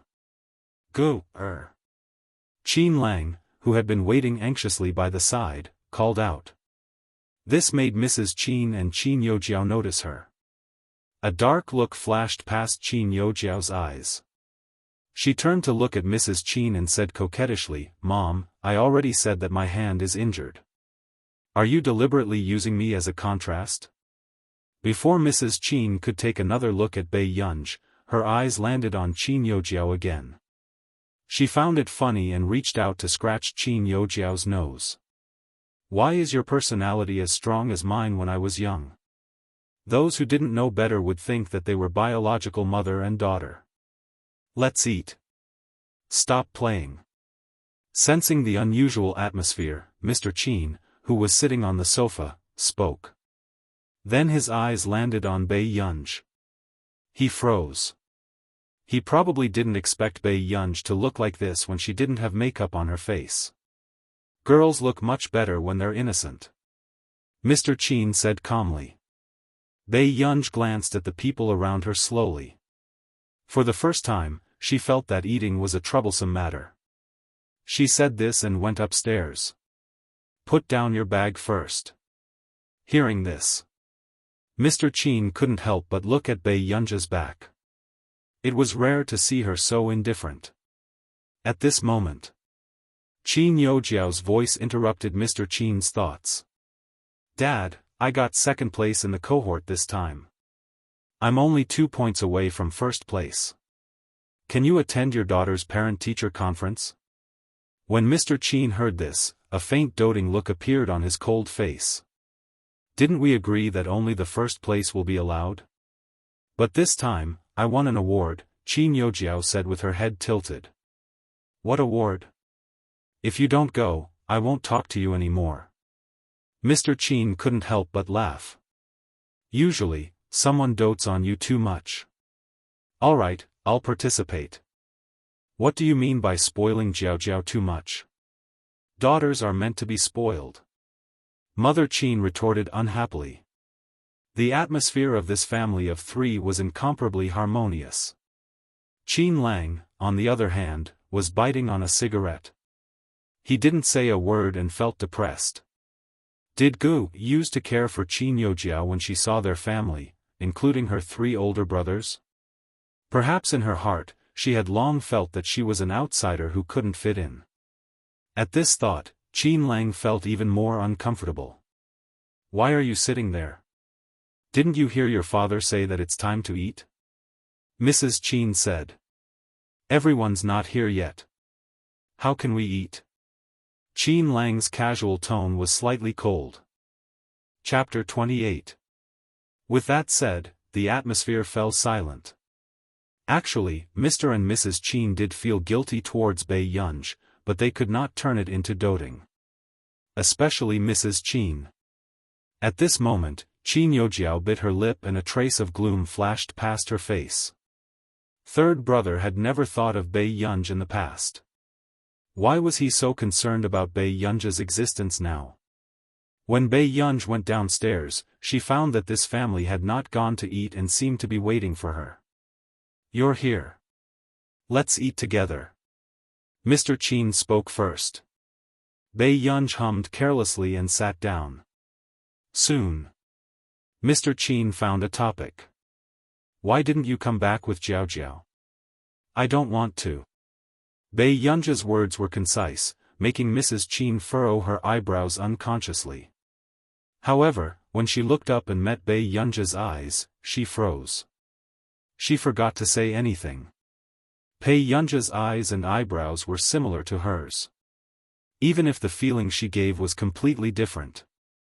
Mrs. Qin looked away almost immediately, her hand trembling as she picked up the wine glass with an unnoticeable embarrassment. She would never be able to erase this blood relationship. This scene also fell into Bei Yunj's eyes. After watching it calmly, a trace of mockery appeared in her eyes. Suddenly, Mr. Qin asked, "Do you want to go to old Madame Lu's birthday banquet in a few days, Yunj?" These words almost made Qin Youjiao's hand stop. If Bei Yunj went, wouldn't Bei Yunj's identity be exposed sooner or later? Jiao Jiao usually goes to these. There's no need to change, right? Mrs. Qin suddenly interrupted, as if she was afraid that Bei Yunj would snatch Qin Youjiao's things away. However, Qin Lang's gaze turned even colder. Mom, until now, no one knows that Gu is our Qin families. Why don't you think for your sister? Mrs. Qin interrupted Qin Lang and questioned. Seeing Mrs. Qin protecting Qin Youjiao, Qin Lang clenched his fists so tightly that they turned white. He really wanted to tell Mother Qin that the daughter she doted on so much didn't even bother to attend her funeral when she was at her lowest. As for Gu, her biological daughter whom she treated as nothing, when her body was at its weakest, she had wasted half her life in order to extract bone marrow for her. Qin Lang took a deep breath. Isn't Gu my younger sister? Bei Yunj's eyebrows twitched unconsciously when she heard the family arguing about her for the first time. Yu Jiao has always brought honor to the Qin family. Moreover, the Qing family will be attending the birthday banquet as well. Mrs. Qin was rendered speechless for a moment before she retorted. However, she did not realize that she was implying that Bei Yunj would embarrass her. Subsequently, before Mr. Qin could speak, Bei Yunj sneered. I don't want to go. She only wanted to cut ties with the Qin family as soon as possible. The original owner was able to stay in this house for so many years because of her good temper. Gu, Zihuai, has no feelings for you. Mr. Qin paused. But I can tell that he likes Jiao Jiao. I don't want to ruin our family's relationship because of this. These words were meant to protect Qin Youjiao.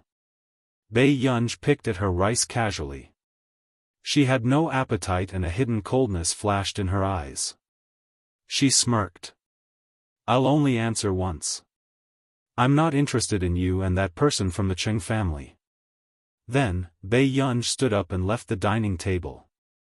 Okay, you can continue. This arrogant attitude almost made Mr. and Mrs. Qin unable to react. Where are you going? Mr. Qin asked with a dark expression. Chapter 29. Let's go to a place to have fun. Bei Yunja's leisurely voice made Mr. Qin's expression darken quickly. Originally, Bei Yunj was only bad at her studies and had flaws in her personality, but it was not that serious. But she was not as unrestrained as she was now. She was simply stubborn. Bei Yunj, I don't expect you to be as sensible and smart as Yojiao, but can't you be obedient? Mr. Qin was furious. Qin Yojiao, who was beside him, saw this scene and the smile on her lips faded slightly. It was also her first time seeing Mr. Qin angry. At this moment, Bei Yunj had already walked far away. She did not know if she had heard Mr. Qin's last sentence. The child isn't raised by her side. She doesn't seem like a family member after all. Mrs. Qin scooped a bowl of soup and handed it to Qin Yojiao. When she was about to scoop a second bowl for Qin Lang, she saw Qin Lang put down his chopsticks and walk out. Mrs. Qin's expression changed. Qin Lang, where are you going? I'm looking for my sister. Qin Lang put on a baseball cap to cover his handsome face and said mockingly. These words made Mrs. Qin's expression change again. Qin Lang. Qin Lang ran into the darkness outside the door without looking back. It was only then that Mrs. Qin realized that Qin Yojiao had really changed when she said that Qin Lang had changed. In Mu's bar. The atmosphere in the private room was ambiguous as the guests laughed with their arms around the women's waists. Only a man with a lazy posture had his long legs crossed and his back leaning against the sofa loosely. He was holding a cigarette between his fingers. It was as if everything around him had nothing to do with him. At this moment, many women were secretly sizing up the man who made their hearts race not far away. However, because of his indifferent expression, they did not dare to go forward. Master Du, do you really not want someone to serve you? The CEO smiled with countless wrinkles on his face as he said flatteringly. With that said, a few women couldn't help but look over, wanting to be chosen. Take care of yourself. Huashidu's tone was cold. Instantly, the CEO's scalp turned numb and he did not dare to say anything. And because of this master, the people around did not dare to play too much. Huashidu glanced at the watch on his wrist, planning to go back in half an hour. Today, if the old madam had not guarded his house for the entire day, he would not have sat here in the middle of the night. Suddenly, the door of the private room was pushed open.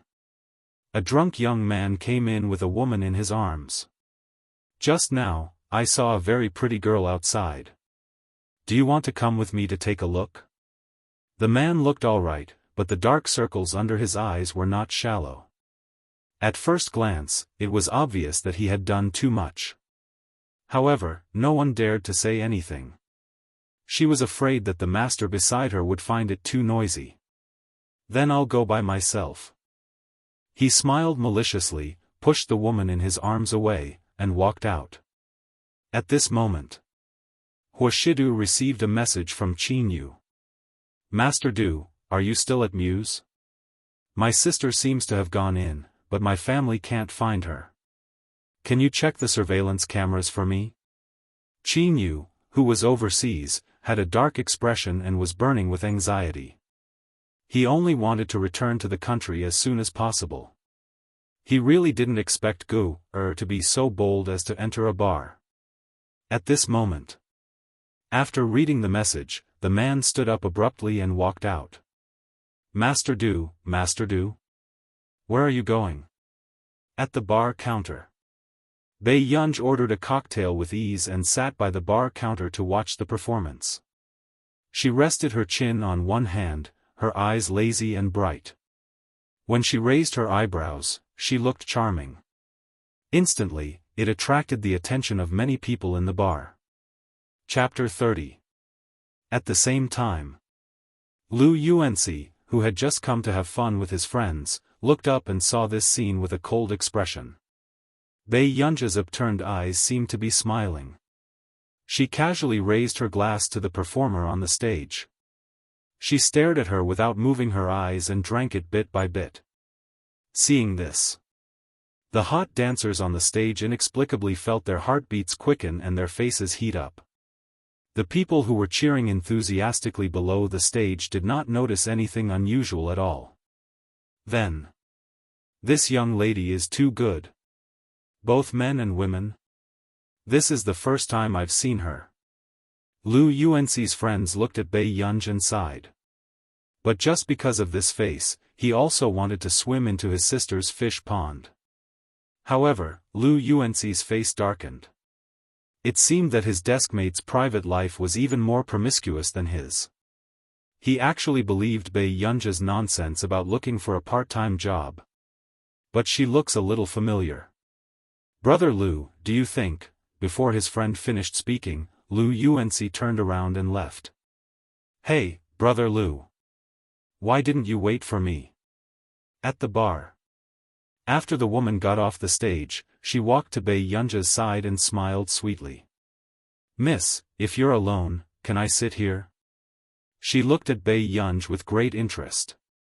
Actually, for someone like her who had been in the entertainment industry for several years, she was already immune to good looks. But when she first saw this person in front of her, she automatically came to a conclusion in her mind. She was too beautiful, but there was no warmth in her smiling eyes. She gave people a sense of the unknown, and people could not help but approach her curiously. You saw someone with a camera when you came in. Go change your clothes first. Bei Yunj did not even raise her head. Hearing this, the woman froze and touched the mask on her face. You recognized me? Your high voice is steady, your image is good, and your dancing skills are solid. Can't you be popular? Bei Yunj seemed to be casually looking for a topic to talk about. However, it hit the woman right where it hurt. She did come here to have a part-time job to find the right feeling. But so far, only two people knew her true identity. Yu Manran couldn't help but turn his head away and randomly pick up the cigarette case. His slender fingers had just picked up a cigarette and was about to bring it to his lips. Unexpectedly, another hand suddenly took away her cigarette. Don't look back. Look at me. Bei Yunja's lazy voice sounded. Yu Manran immediately froze.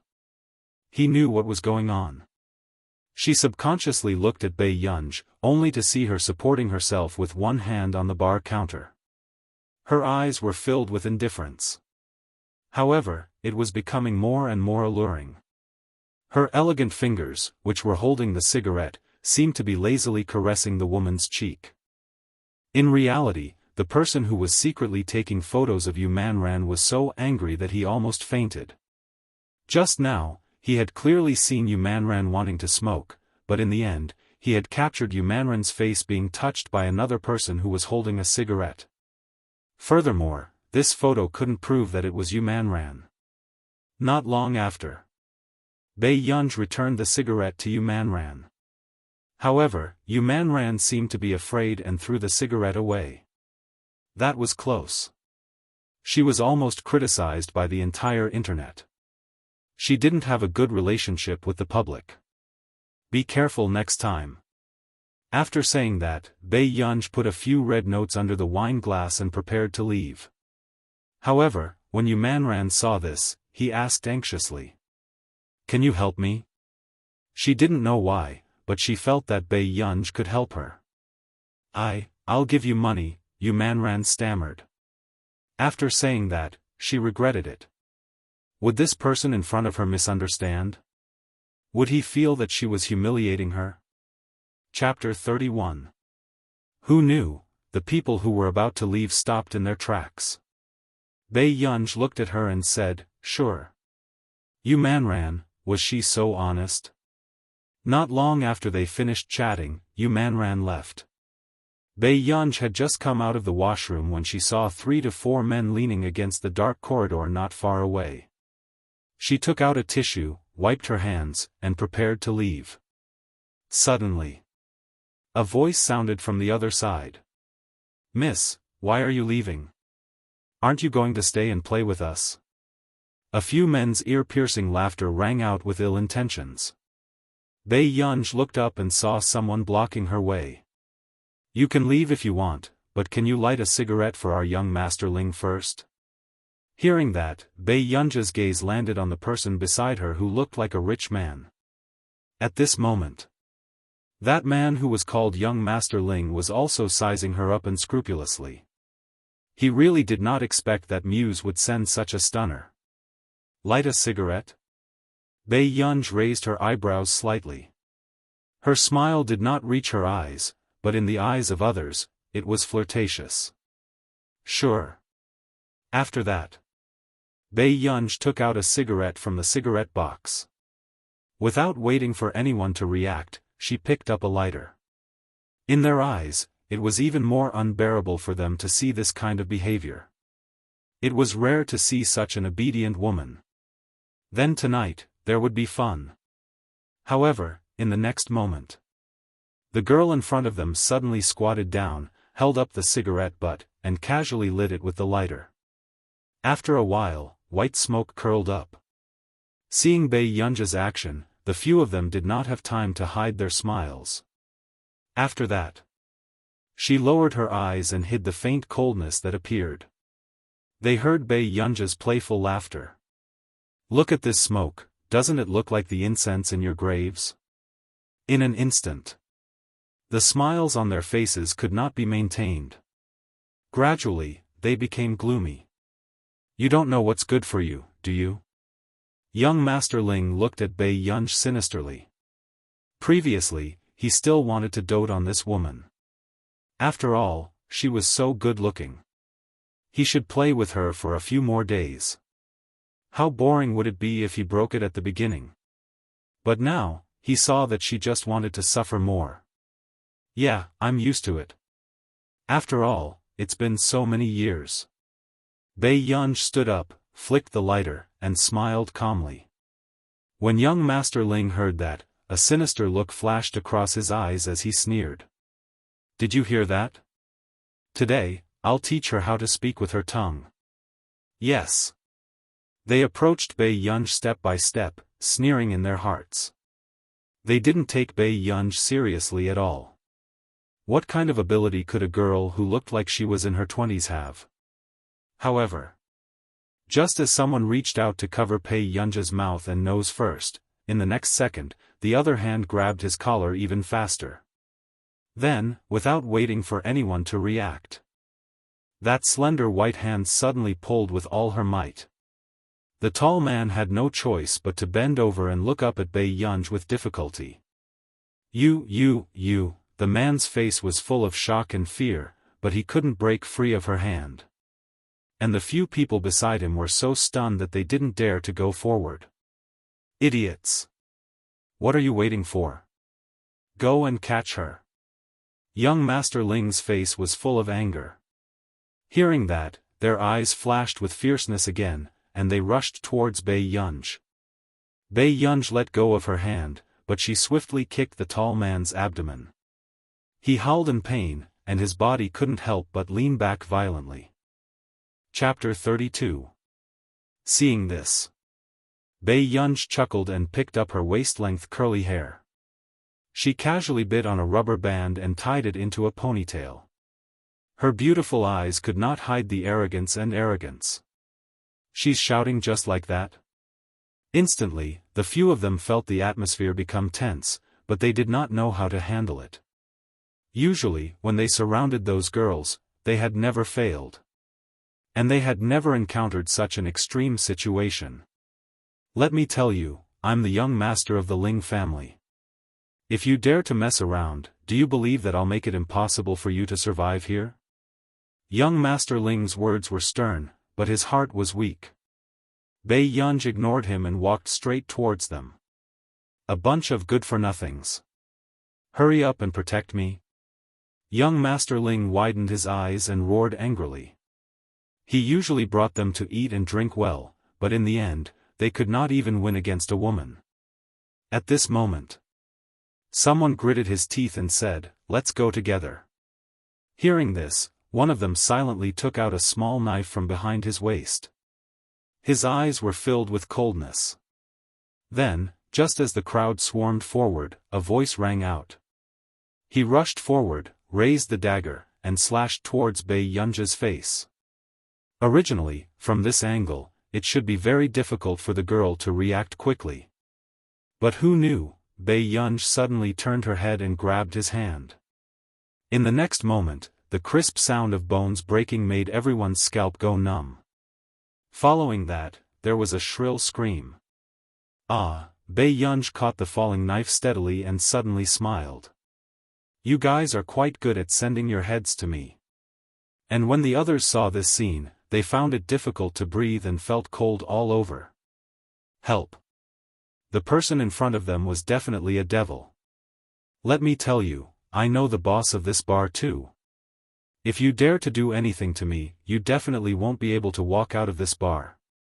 Young Master Ling threatened fiercely, but his legs were already so weak that he could not stand straight. In reality, he was also afraid that this woman would want to kill him with no regard for her life. Was no one really coming to save him? His heart was in agony. At this moment, several bodyguards appeared at the entrance of the long corridor. "Young Master Ling, Master Du asked you to return to the private room and wait there." Hearing that, young Master Ling turned around abruptly and stared at them blankly. "Master? Master Du?" "Yes." The bodyguard nodded expressionlessly. In fact, Master Du's original words were that Ling Zhishuan couldn't leave the box before he found the person. "Alright, I'll head back now." Even if he had to crawl, he would crawl back. Young Master Ling had just stood up when a dark glint flashed across his eyes. He suddenly said, "This woman wanted to harm me just now. Master Du asked you to come and find me. Can you help me get rid of her?" After that, a hint of smugness flashed past young Master Ling's eyes as he looked coldly at Bei Yunzhe. Sooner or later, he would get his revenge on this ungrateful woman. Hearing this, the bodyguard finally noticed Bei Yunzhe beside him. "Miss, you are?" The bodyguard suddenly remembered that Master Du had asked everyone in the bar to look for a girl named Bei Yunzhe. "Is it Wuxia?" she suddenly asked. Hearing that, the bodyguard was stunned. For some reason, he felt that the person Master Du was looking for might be right in front of him. Yes. Then take him away. Bei Yunzhe was also willing to let him go. "Miss, what's your name?" The bodyguard could not help but ask. When Ling Zhishuan saw that, he could not help but ask, "This woman almost killed me. Why are you asking for her name?" Chapter 33. Why are you asking this? Didn't I ask you to take her away? After Bei Yunzhe finished speaking, she calmly threw away the knife and prepared to leave. But she did not want to. Before she left the dark corridor, she saw the handsome and noble man in front of her. Their gazes met. Bei Yunzhe, she was still caught red-handed. Bei Yunzhe did not know why, but she felt that it was not good to meet this man in a bar. Huashidu's eyes were dark and his emotions could not be distinguished. Master Du, Ling Zhishuan was overjoyed, but before he could speak. After that, the man chuckled and walked towards the girl with his slender legs under his suit pants. His well-defined hand stretched out lazily from his trouser pocket. He tapped her forehead as a punishment. "Who agreed to let you come here, little girl?" When this scene fell into the eyes of the others, they were extremely shocked. Master Du knew this girl? Instantly, Ling Zhishuan's underlings could not help but feel a chill run down their spines. What if Master Du found out that they were planning to do something to this girl? "I'm 19. Bei Yunzhe subconsciously retorted. "University?" The man lowered his pale-colored eyes and asked unhurriedly. Until now, Bei Yunzhe had just digested the fact that she was a repeater. Huashidu's gaze swept across Ling Zhishuan and the others. After a while, Bei Yunzhe heard a voice above her head. It was low and magnetic, making her ears itch. Wait first, I have something to settle. In the private room. Ling Zhishuan swallowed his saliva and knelt by the sofa with weak legs. He had long sobered up. He was waiting for that person to deal with him personally. He really did not expect that this woman would have anything to do with Master Du. Otherwise, he would not dare to do this. Not long after. The door of the private room was opened and a strong white light appeared in front of his eyes. Then he saw a slender and noble man in a shirt and suit pants walking towards him unhurriedly. Huashidu looked at Ling Zhishuan, who was kneeling in front of him with a face full of fear. Master Du, I really didn't know that she was your woman. If I knew, I definitely wouldn't want to touch her. Ling Zhishuan hurriedly raised his head to explain, only to see the tall and straight man in front of him raise his hand unhurriedly. He flicked the cigarette ash on his head. Ling Zhishuan didn't dare to dodge and let the man use his head as an ashtray. Huashidu said casually, "You want to touch her?" When Ling Zhishuan heard this, he was almost scared to death. He shook his head frantically, his voice trembling and miserable. Master Du, I wouldn't dare, I wouldn't dare. For my father's sake, can you give me a chance? I promise that if I see that young lady in the future, I will take a detour. At this moment, the atmosphere was so oppressive that it suffocated him. He only felt fear. You're lucky. The little girl is still waiting outside. Huashidu's words stunned Ling Zhishuan for a moment before he heaved a sigh of relief. However, his body was filled with fatigue because of the tension just now.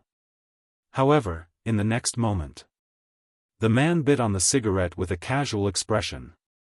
As he puffed out the smoke, the mouth of the cigarette turned scarlet. The smell was slightly cold and choking. Then, he held the cigarette loosely between his fingers and suddenly raised his hand to press the scarlet cigarette butt on Ling Zhishuan's shoulder. Instantly, the scalding temperature directly burned his skin. The smell of burnt flesh wafted out. Chapter 34. Ling Zhishuan was in extreme pain. He wanted to hide but did not dare to. Even though his entire body was trembling in pain, he had no choice but to endure it. Huashidu chuckled, his pale-colored eyes cold. He said nonchalantly, I don't want the little girl to be afraid of me. Get lost. In another private room. Bei Yunj looked at the fruits and milk on the table and could not help but doubt the authenticity of this bar. She walked to the door. Where's your Master Du? Bei Yunj planned to return the money from last time before leaving. Master Du should still be dealing with it. The bodyguard said respectfully, Miss, please wait a little longer. What's there to deal with at the bar? Bei Yunj raised her eyebrows. The bodyguard glanced at Bei Yunj and hesitated. In the end, he only said, Miss, what else do you want to eat? I'll bring it for you. No need, I'll wait a little longer. Bei Yunj had just finished speaking when she saw Huashidu walking over from not far away. Brother, the things you gave me before Bei Yunj could finish speaking, Huashidu interrupted her. Little girl, I'll give you a suggestion. Bei Yunj reacted. What suggestion? Huashidu smiled and threw away the cigarette in his hand. Come with me. It was raining at night. Bei Yunj sat in the car and narrowed her beautiful eyes. She could not help but think that something was wrong. She was indeed quite happy to leave with him. She did not have to face that annoying family. But this man did not seem like someone who liked trouble. I'll stay for a few days and wait for the dormitory application to be approved. I won't cause you any trouble. Bei Yunj added, I can pay the rent according to the market price. The handsome and noble man looked up and smiled faintly. Do you think my house is a hotel? No. Before Bei Yunj could think of what to say, she heard him ask. How long have you not slept? Huashidu saw that her eyes were red like a rabbit. I don't remember. Bei Yunj was used to it. In her previous life, she often had insomnia and many dreams. The doctor said that if her brain's capacity was too large, it would be easier to damage her foundation. If this continued, he wouldn't be able to live long. However, Bai Yunj felt that it was enough for her to live until she was 40 or 50 years old. It's a bit congested, so I'll sleep on the way. Hearing him say this, Bai Yunj agreed casually, but she didn't think she could fall asleep. However, before she could close her eyes, she heard the man's deep voice. Come here, Yun Yun. It was probably the first time Bai Yunj had heard someone call her that. She was stunned for a moment. The man wasn't in a hurry either. He just curved his thin red lips and patted his straight and ascetic long legs under his black suit pants. Big brother will give you a pillow. Bai Yunja's eyelids twitched, and she laughed again. I don't think it's a good idea. There's nothing bad about it, as long as you don't take advantage of me. The man's eyes were faint, but the corners of his eyes were tilted up. His face was not red and his heart was not beating fast. Seeing that Huashidu was staring straight at her, Bai Yunj sat down without any psychological burden and leaned against the man's firm long legs. However, Bai Yunj, who had only planned to pretend to be asleep, felt sleepy for the first time after smelling the faint and pleasant fragrance on Huashidu's body. Her beautiful red eyes slowly drooped down. Seeing this, a subtle smile flashed across the man's eyes. Then, he remembered and picked up his phone. He sent a message. Found her. I brought her back first. Chapter 35. He lowered his cold eyes and his gaze landed on Bai Yunj carelessly. For a moment, he couldn't figure out why he brought her home. When he first saw her, he only thought that she was a pitiful little kitten. She pretended to be obedient and liked to scratch people. She was interesting, but he didn't want to be implicated. Ever since he had dealt with that Ling guy, he had changed his mind. This little girl was too good-looking. If Qin Yu's family couldn't control her, she would be led astray sooner or later. Huashidu hid the darkness in his eyes and the corners of his lips curled up. Forget it. He rubbed his fingers against her cheek gently. Good night, Yun Yun. In the bar. Qin Lang was still looking for someone, feeling anxious and uneasy. At this moment, Qin Yu called. How is it? Have you contacted your friend? Qin Lang asked impatiently. He's already taken her away. Qin Yu added, the person I told you about last time. Where is he? Qin Lang asked immediately. I think he just left. Before Qin Yu could finish speaking, Qin Lang ran out of the bar with his phone tightly in his hand. Mr. Qin? Where are you going? Qin Lang heard the voice behind him, but he didn't turn back and ran out of the bar. It was only when he saw a Lincoln limousine drive away that his eyes flickered. The boy's usually arrogant short silver hair was wet and stuck to his face in a sorry state. The rain slid down his cheeks. His eyes were slightly red as he stared into the distance where the car had disappeared. His fists were clenched tightly. His heart was empty and painful. After arriving, the moment the car door opened, the warmth inside was eroded by the cold water vapor. Only then did Bai Yunj wake up sleepily. She rubbed her eyes and only regained her senses after a while.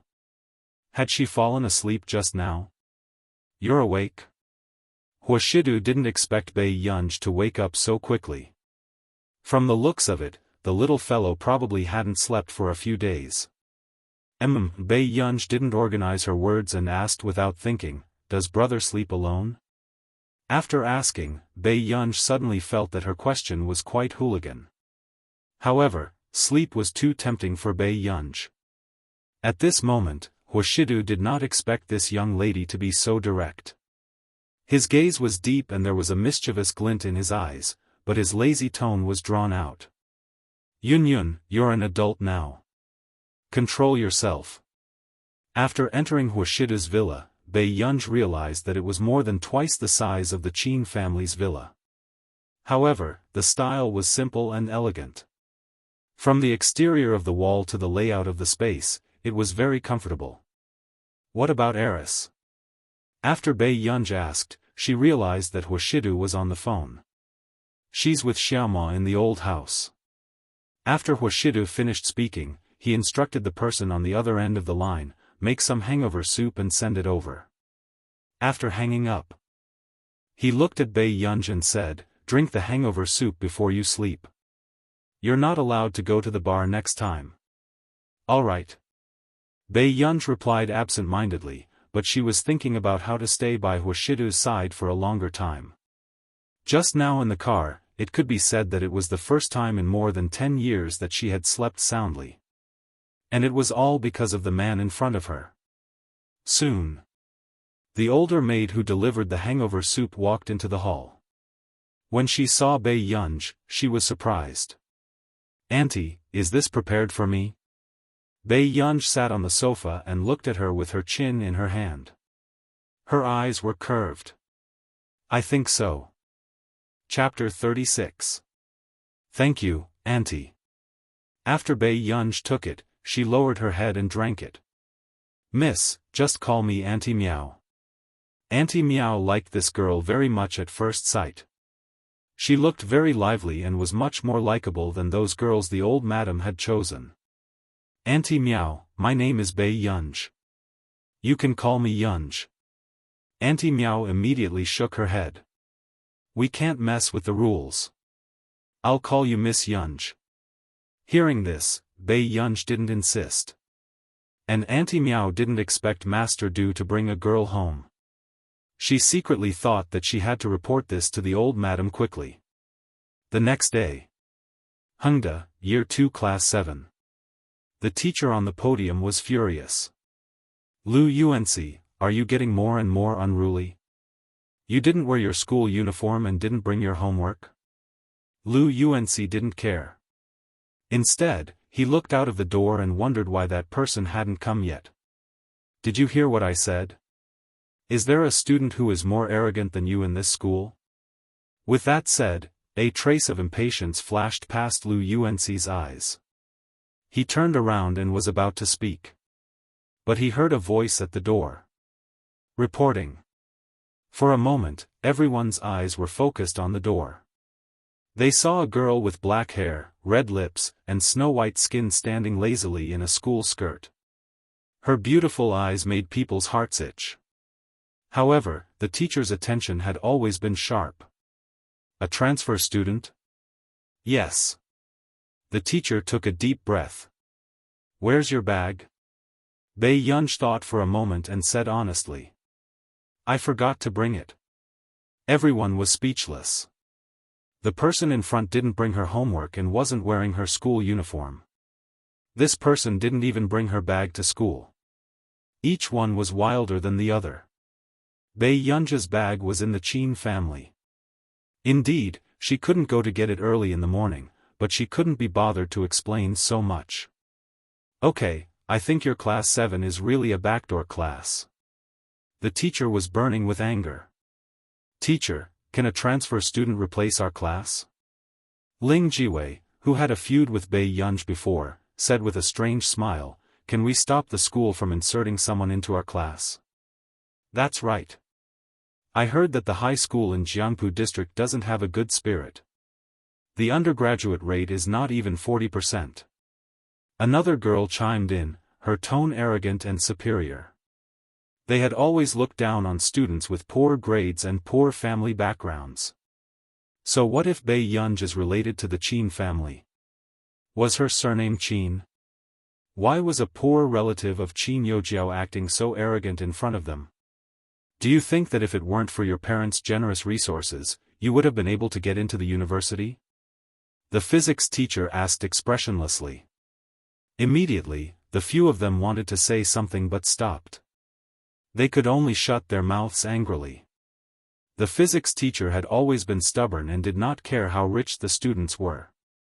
Both of you, copy the key points of the physics textbook 3 times as punishment after class. Give it to me this week. The physics teacher was furious. In all his years of teaching, he had never seen such a mischievous student. All right. When Lu Yuanci heard Bei Yunj's response, he could only frown and nod. However, then, the physics teacher realized that these two troublesome students were desk mates. Lu Yuanci had forgotten to bring his physics book, while the other had brought nothing at all. They couldn't even read together. The physics teacher took a few deep breaths before facing them calmly. Find someone to read together. With that said, Lu Yuanci's friends quickly asked him to sit over and read. Chapter 37. Lu Yuanci frowned. None of the girls in the class seemed to be on good terms with Bei Yunj. Just as he was about to pass the book to Bei Yunj, he heard her say carelessly, "Teacher, I'll just listen to you." Then, as soon as she said this, a chubby boy next to her spoke carefully. "Classmate Pei, do you want to read it with me?" Bei Yunja's eyes flashed and her gaze fell on him unhurriedly. Not long after, Bei Yunj sat beside him. "What's your name?" "My name is Chu Zhixing." The chubby boy looked shy. His face was chubby, but his eyes were not small and his nose bridge was high.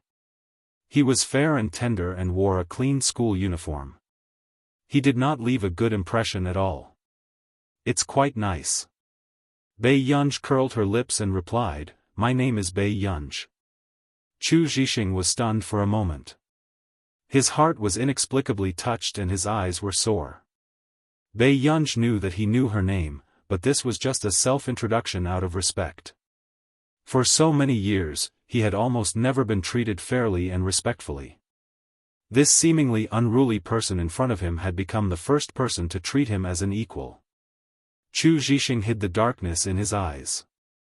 At the same time, Ling Jiwei, who was originally prepared to laugh at Bei Yunj, had an ugly expression on her face. She glanced at Chu Zhixing viciously. She sneered. This damn fatty actually dared to interfere in her affairs. Last night, she had already warned everyone in the class in the private class group not to be nice to Bei Yunj. Who would have thought that there would still be someone who didn't know what was good for them to interfere? After class, someone told her that her school bag had been sent to the security room and asked her to go over and get it. Unexpectedly, Bei Yunj had just come back with her bag when she bumped into Lu Yuanci on the way. "Don't walk too close to Chu Zhixing. There's something wrong with this person." Lu Yuanci frowned. He had seen Chu Zhixing secretly injecting drugs in the toilet before. Although it did not seem to be illegal drugs, it was really as the rumors said, Chu Zhixing was a monster. "Really?" Bei Yunj raised her eyebrows and smiled, but no one knew what she was thinking. Seeing this, Lu Yuanci wanted to continue speaking but stopped himself. Was he crazy? Why do you care about Bei Yunj? This woman would not listen to him at all. "Up to you."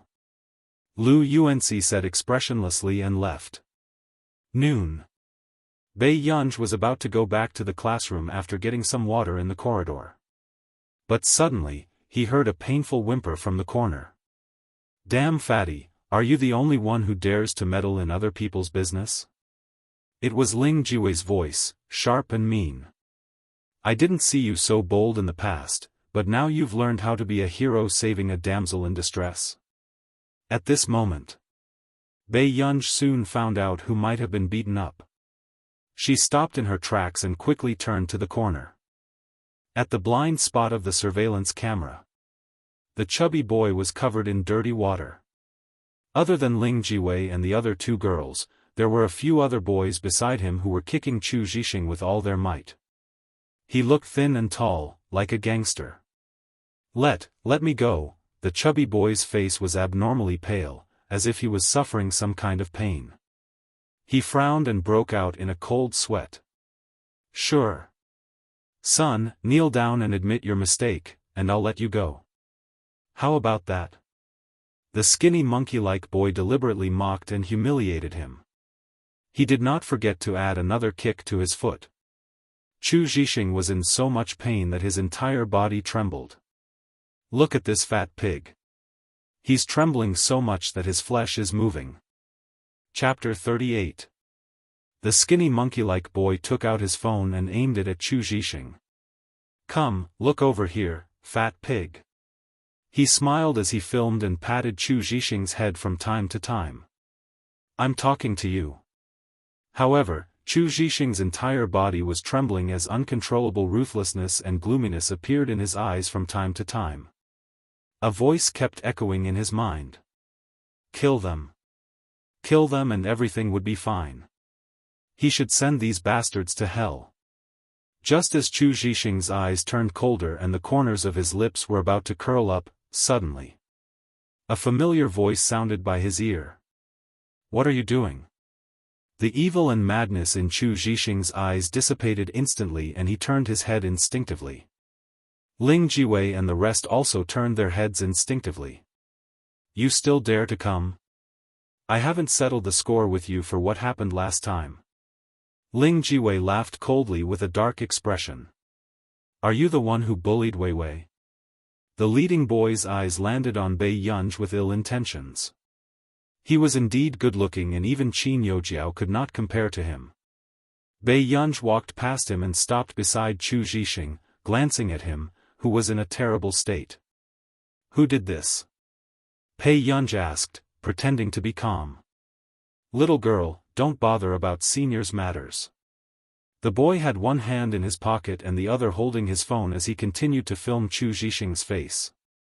But in the next second, a slender and fair hand suddenly snatched his phone away. The boy could not react for a moment. Bei Yunj casually glanced at the video the boy had recorded. With a light flick of her fingers, she opened his photo album. There were all kinds of videos inside. It was not only Chu Zhixing's, but also other people's. You're quite good at playing. Bei Yunj's beautiful eyes curled up and the ruthlessness in his eyes grew bit by bit, but his smile was beautiful. The boy, who did not notice at all, happened to see Bei Yunj's smile. His heart itched and he was about to reach out and put his hand on Bei Yunj's shoulder. In the next second, the sound of the phone falling to the ground was not soft. Before the boy could react, he saw Bei Yunj stepping on it carelessly. The crisp sound of the phone breaking stunned everyone. What are you doing? The boy's face quickly darkened. Who did you want to kneel just now? Bei Yunj asked. The boy's face gradually turned ferocious and he sneered, You dare to meddle in my business? Kneel. Bei Yunj looked up and glanced at Chu Zhixing. Of course someone has to kneel. You're only scared now. How dare you smash my new phone? Even if you want to. The boy gritted his teeth and didn't have time to finish his sentence. The girl in front of him suddenly curled her lips and smashed the glass in her hand onto the ground. The glass shards shattered into pieces, making one's heart tremble. What's the hurry? Not a single one of you will be missing today. Bei Yunj licked her rosy lips, looking cynical. Under the sunlight, her ink-black eyes sent chills down one's spine. Ling Jiwei subconsciously retreated in fear. However, when the boy looked at the girl whose wrist was so thin that it seemed like it would break with a twist, he couldn't help but laugh wantonly. Little girl, you're so awesome. After laughing, he looked at Bei Yunj disdainfully and said, Wei Wei, just watch from the side and see how Brother Qian will help you vent your anger. Hearing this, Ling Jiwei's expression softened. Brother Qian, don't worry. The school won't find trouble with you. Ling Jiwei's words were vague, but she clearly told him that it didn't matter if he crippled Bei Yunj. Chapter 39. Is that so? Then today, the things that can be filmed will be even more exciting. The boy stared at Bei Yunj gloomily, and his laughter made people uncomfortable. Chu Zhixing immediately panicked. He, a boy, felt humiliated to be filmed like this. Not to mention Bei Yunj, a girl. Student Pei, hurry up and leave. Chu Zhixing gritted his teeth and held his abdomen as he insisted. When the boy heard this, his face was full of violence. This fat pig really dared to interfere. I think you're really King courting death. The boy turned his head and raised his fist, punching Chu Zhixing's cheek. But then, just as Chu Zhixing subconsciously closed his eyes and waited for the pain to come, he didn't feel any movement for a long time. After a while, Chu Zhixing's eyelids moved and he narrowed his eyes tentatively. He saw Bei Yunj holding the boy's arm with one hand. Chu Zhixing wasn't the only one who was shocked by this scene. Even the boys and Ling Jiwei beside him had their smiles frozen on their faces. He borrowed my book. Are you going to hit him in front of me? A second ago, Bei Yunj was still smiling as if she was discussing with someone. The next second, she suddenly grabbed the back of the boy's collar. She dragged him into a blind spot as if she was dragging a bag of trash. The boy's face turned red as his collar tightened. He struggled desperately, but it was to no avail. The next moment, he was thrown against the wall, and his bones made muffled sounds. Brother Qian. A few of his underlings immediately wanted to go forward, but then they saw Bei Yunj punch Brother Qian in the face. Her movements were clean and neat, but her eyes were fierce and ruthless. Do you know what happens to trash? Bei Yunj asked lightly. However, the people around felt their hair stand on end. You need to be taught a lesson. The boy was in so much pain that his brain was spinning, but before he could finish speaking, Bei Yunj raised her knee and slammed it into the boy's abdomen. The boy bent down in pain, trembling as he clutched his stomach. Stand properly. Bei Yunj's tone was lazy. This was really the first time she had encountered someone who made people stand still and take a beating. The boy was obviously afraid of this ruthless person. He endured the pain and slowly straightened his back. Pei, classmate Pei, please take your classmate away. I promise I won't look for him again. Sorry for the trouble, wait for him to find a few more people outside the school. Do you have to kill this woman? Student Pei, forget it. Chu Zhixing couldn't help but say. He hated these people, but they were not worth Bei Yunj's punishment. Before the boy could heave a sigh of relief, he saw Bei Yunj's red lips curl up and her slender, fair hand gently patting his face. Kneel on your own, or do you need me to help you? When the boy heard this, his face turned pale. Bei Yunj, aren't you afraid of being kicked out of Hengda for doing this? Ling Jiwei's voice was anxious and sharp, and it even trembled a little. She really did not expect Bei Yunj to treat them this way. Don't worry, you're next. Bei Yunj glanced at her slowly and said in a cold voice. Ling Jiwei's heart suddenly turned cold. The next moment, Bei Yunj grabbed the boy's collar and said, You don't want to choose? I've already chosen for you. As soon as she finished speaking, Bei Yunj suddenly let go of the boy and kicked him in the back. The boy screamed and threw himself at the glass shards on the ground. There were not many shards, but there was still a piece that pierced the flesh of his thigh. Blood dyed the ground red. The boy's face was full of pain and he screamed again. My leg, Ling Jiwei's pupils shrank when she saw this scene. Chapter 40. Her pretty face was pale. Bei Yunj, how dare you make a move in school? It wasn't until Bei Yunj's gaze shifted to her that Ling Jiwei couldn't help but scream. My father is the vice president of a listed company. Bei Yunj, you can't touch me. At this moment, Bei Yunj had just raised her eyes, but before she could turn her head, she heard a weak hiss of pain beside her. She narrowed her eyes slightly and saw that Chu Zhixing's breathing was erratic. His face was abnormally pale, and he looked like he had a relapse. What's wrong with you? Bei Yunj turned around and walked to Chu Zhixing's side. Ling Jiwei and the others saw this and immediately ran away. But at this time, Bei Yunj didn't have the time to care about them. Chu Zhixing's eyes flickered, and his pale lips moved. He wanted to say something but stopped. He didn't want Bei Yunj to think that he was a monster. Do you need medicine? An injection? Hearing this, Chu Zhixing's entire body stiffened.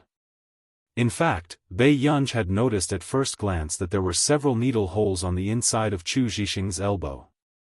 I'll take you to the infirmary first. No. Chu Zhixing's voice was hoarse. He lowered his head and didn't dare to look at Bei Yunja's eyes.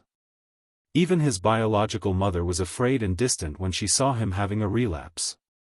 He gritted his teeth and endured it, but his eyes were bloodshot. His voice was so suppressed that it trembled. I'll be fine after resting for a while. Suddenly, Bei Yunja's faint voice sounded. You don't want me to kick you a few times to wake you up, do you? Chu Zhixing, if you're sick, then treat it.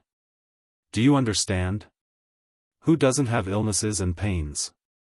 Chu Zhixing paused and subconsciously raised his head to look at Bei Yunj. The girl in front of him only had her usual laziness and a little impatience on her face. She didn't have the fear and disgust that he saw in the eyes of others. She didn't treat him as a monster. Her impatience was real. She had originally scheduled a conference call with the people from the Computing Institute. Now, she had stood them up. You have such a good temper, Chu Zhixing lowered his head and muttered. Bei Yunja's eyelids twitched. Can you get up? I can. Chu Zhixing nodded his head like he was pounding garlic. He tried his best to get up, but he almost fell. It was Bei Yunj who helped her up. Bei Yunj pondered in silence. She knew very well that she was the one who had caused this incident. I'm sorry. Chu Zhixing's expression was not very good, but when he reacted, he hurriedly shook his head. I was willing to lend it to you. You didn't force me.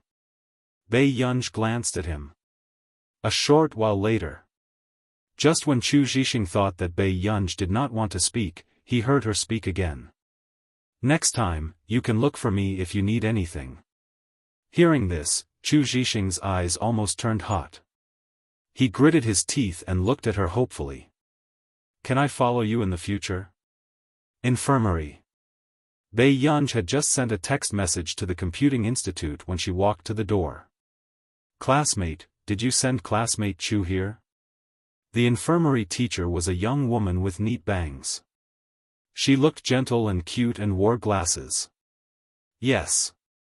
Bei Yunj asked, Teacher, how's Chu Zhixing?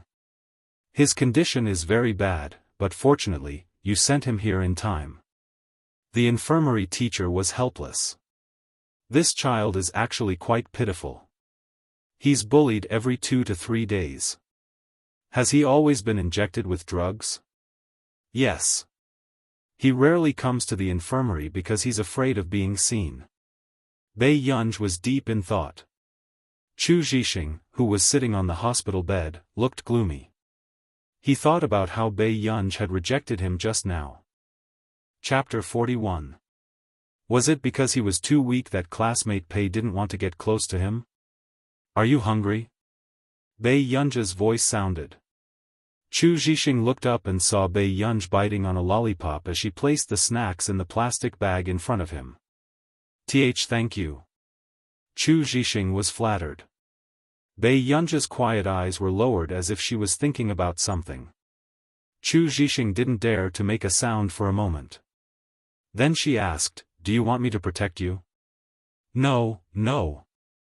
I can become stronger, and I can also protect classmate Pei. Chu Zhixing became less and less confident as he spoke. Bei Yunja's eyes darkened when she heard this. The corners of her lips slowly curled up, and she suddenly asked with interest. Do you know how to fight? Chu Zhixing's body stiffened, and he slowly lowered his head. Then how do you want to protect me? Bei Yunj smiled slowly. This wasn't the first time she heard someone say that he could protect her. However, she still felt a sense of anticipation that she hadn't felt in a long time. Back in the classroom. The class monitor asked Bei Yunj for her WeChat and invited her to join the class group. Only then did she remember this matter. She glanced at the WeChat account that the original owner used and chose to create a new account. After joining the group chat, Bei Yunj didn't pay much attention to it. Instead, she entered a phone number. A user with the nickname Du appeared. Seeing this, Bei Yunja's lips curled up a little and she exited the friend request. Her slender index finger tapped on the button to change the nickname. After thinking for a moment, she lazily entered a new name. Not long after. Hua Group. The phone on the desk suddenly vibrated. Huashidu picked up the phone without looking up. After opening the message, he opened his thin eyelids. His gaze fell lightly on the screen. Brother's little nightingale has requested to add you as a friend. After a while. Huashidu's eyes were so dark that it was hard to tell. He lowered his voice and laughed. Child, you're lawless. In the afternoon. As expected, Bei Yunj was called to the office again. She pushed the door open and entered. She saw a mature and steady middle-aged man sitting on the sofa, chatting with the principal. Principal, are you looking for me? When Bei Yunj smiled, her eyes were especially clear. It was hard to imagine that she was a student who would hurt others. Did you injure Qian Qingjun? The principal asked with a solemn expression. Back then, the Qin family had donated a building to Hengda in order to get this student in. However, when he heard the gossip later, he realized that she was not an illegitimate daughter of the Qin family or a child of some relationship. She was just a poor relative who wanted to rely on the Qin family and insisted that the Qin family transfer her to another school. Yes. Bei Yunj replied. What do your parents do? The middle-aged man in a suit asked. Bei Yunj raised her eyebrows slightly. I grew up in an orphanage. Hearing this, the middle-aged man couldn't help but laugh. He seemed to think that she was bold. Then do you know who Qian Qingjun is? The future successor of the Qian family company. Student pay, do you know the price you have to pay for your actions? The middle-aged man smiled with deep wrinkles, but his eyes were cold. Price? Bei Yunj asked. You want my son to kneel on the glass? I'll give you two choices. The middle-aged man narrowed his eyes. You can either be expelled or kneel on the glass. President Qian, this matter, the principal was also a little anxious. After all, the Qin family had donated a building. However, after President Qian glared at him, the principal could only shut up. Chapter 42. Class 1. Youjiao, does that poor relative of yours know? Someone ran towards Qin Youjiao excitedly. What? Qin Youjiao's eyes darkened. She beat up that Qian Qingjun. He's the rich young master who crippled a student and transferred to our school. The girl's tone was agitated. Qin Youjiao frowned. How is that possible? How could Bei Yunj beat Qian Qingjun? It's true. Now Qian Qingjun's father is here to settle scores with her. He's in the principal's office. A strange glint flashed past Qin Youjiao's eyes and the corners of her lips twitched. I'm going to the washroom. Qin Youjiao stood up and walked towards the door. At the end of the corridor, Qin Youjiao called Mrs. Qin. Mrs. Qin picked up the call quickly and said gently, Jiao, aren't you in school? What's wrong? Mom, something seems to have happened to Bei Yunj in school. After Qin Youjiao told Mrs. Qin what she had heard, Mrs. Qin fell silent. Why don't you come to school? I don't want others to think that you're not good to your biological daughter. Qin Youjiao acted obedient. Jiao, go to class first. Mom will think about it. With that said, Mrs. Qin hung up the call. However, Qin Youjiao laughed, certain that Mrs. Qin would come. Of course, she was not doing this for Bei Yunj's sake. She wanted Mrs. Qin to see the difference between her and Bei Yunj. With Mrs. Qin's personality, she would only hate Bei Yunj even more. In the Qin family's old manor, Mrs. Qin and Mr. Qin were on the phone. Her eyes were red and she broke down. I told you not to bring her back and just give her money. Look at how much face she has embarrassed me. Mr. Qin comforted her. Go and take a look first. I can't leave the company. I'm telling you. If she causes any more trouble for the family, I'll definitely chase her out. Mrs. Qin hung up the call and accidentally saw herself in the mirror. His face was filled with anger and disgust, causing her to be stunned. Pursing her lips, she picked up her bag and left. In the principal's office. Have you thought about it? Do you want to drop out of school or come back on your knees? Mr. Qian asked with a gloomy smile. If he hadn't seen with his own eyes how badly his son was injured, he would have thought that it was a prank. For so many years, no one had dared to treat his son like this. Uncle, are you threatening me? Pei Yunja's pretty eyes looked up, not showing any fear at all.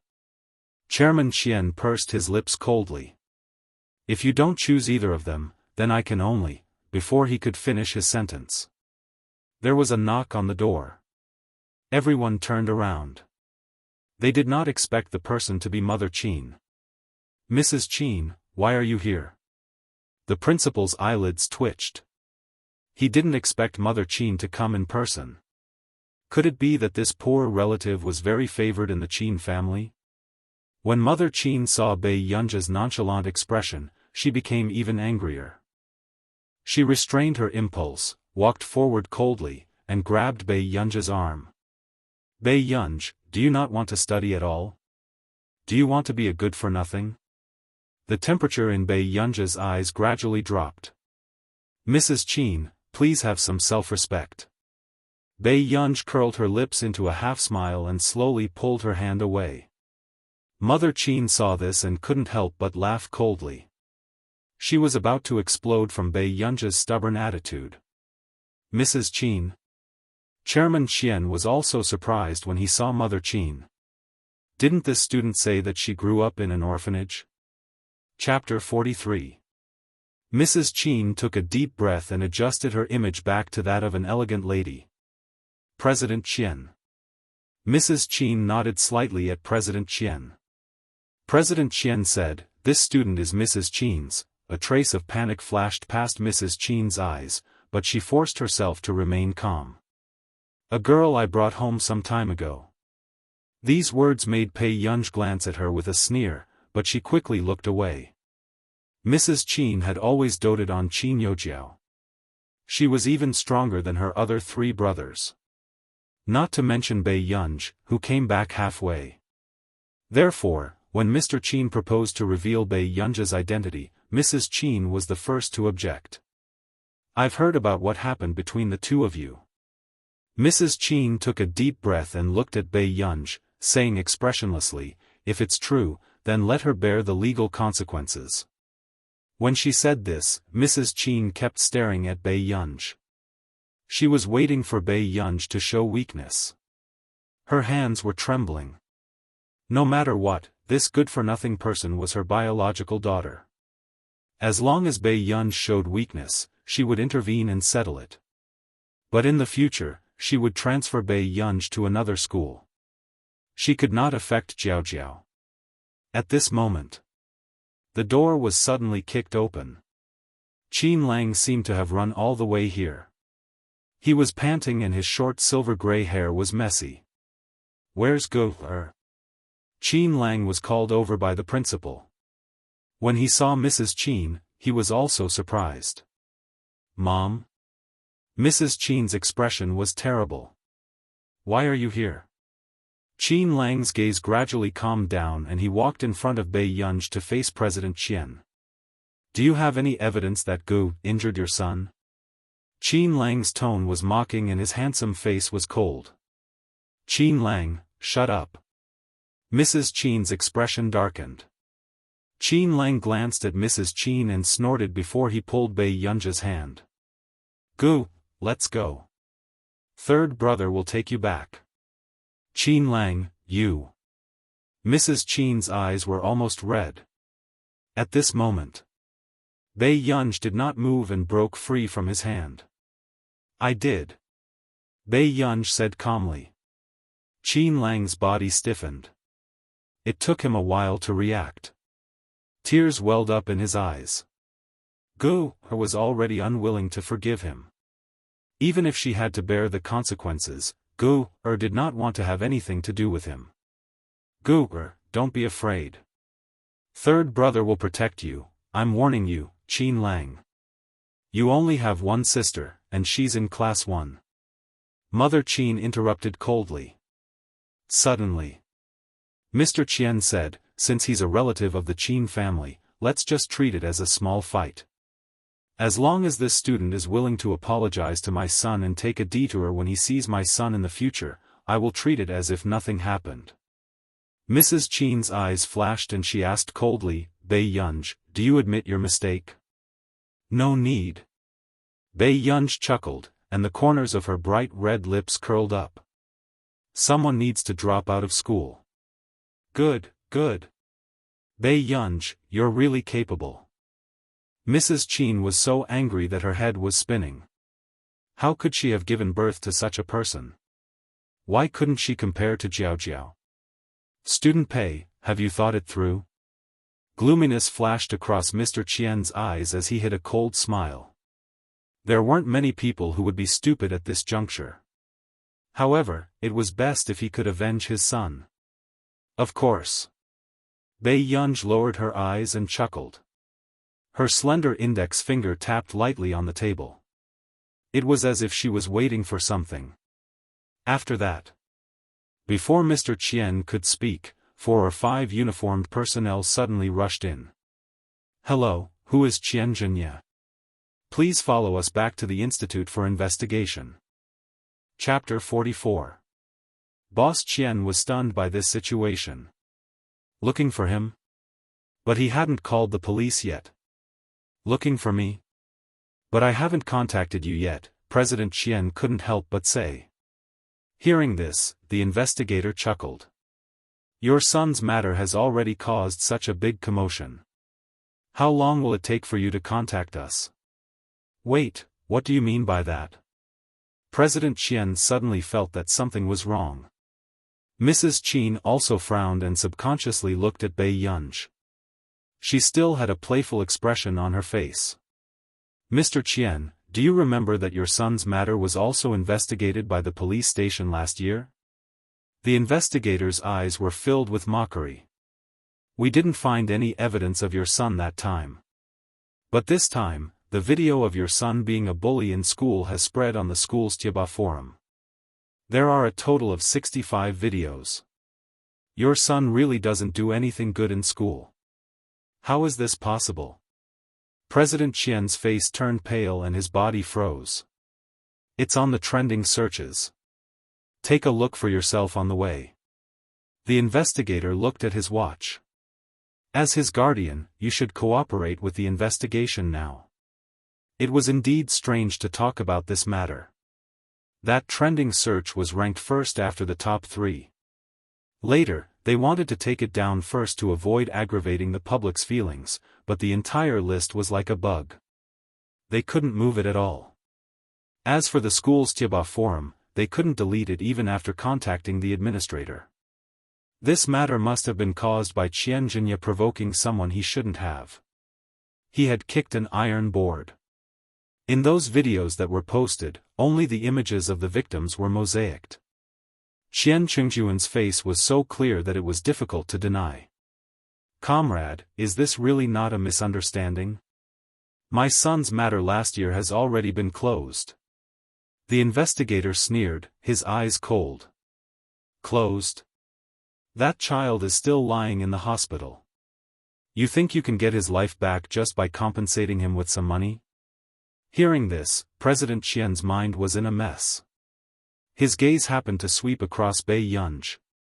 His eyes were bloodshot as he said fiercely, You did it. Am I right? What nonsense are you talking about? Qin Lang's face was cold as he stood in front of Bei Yunj. Comrade, it's her.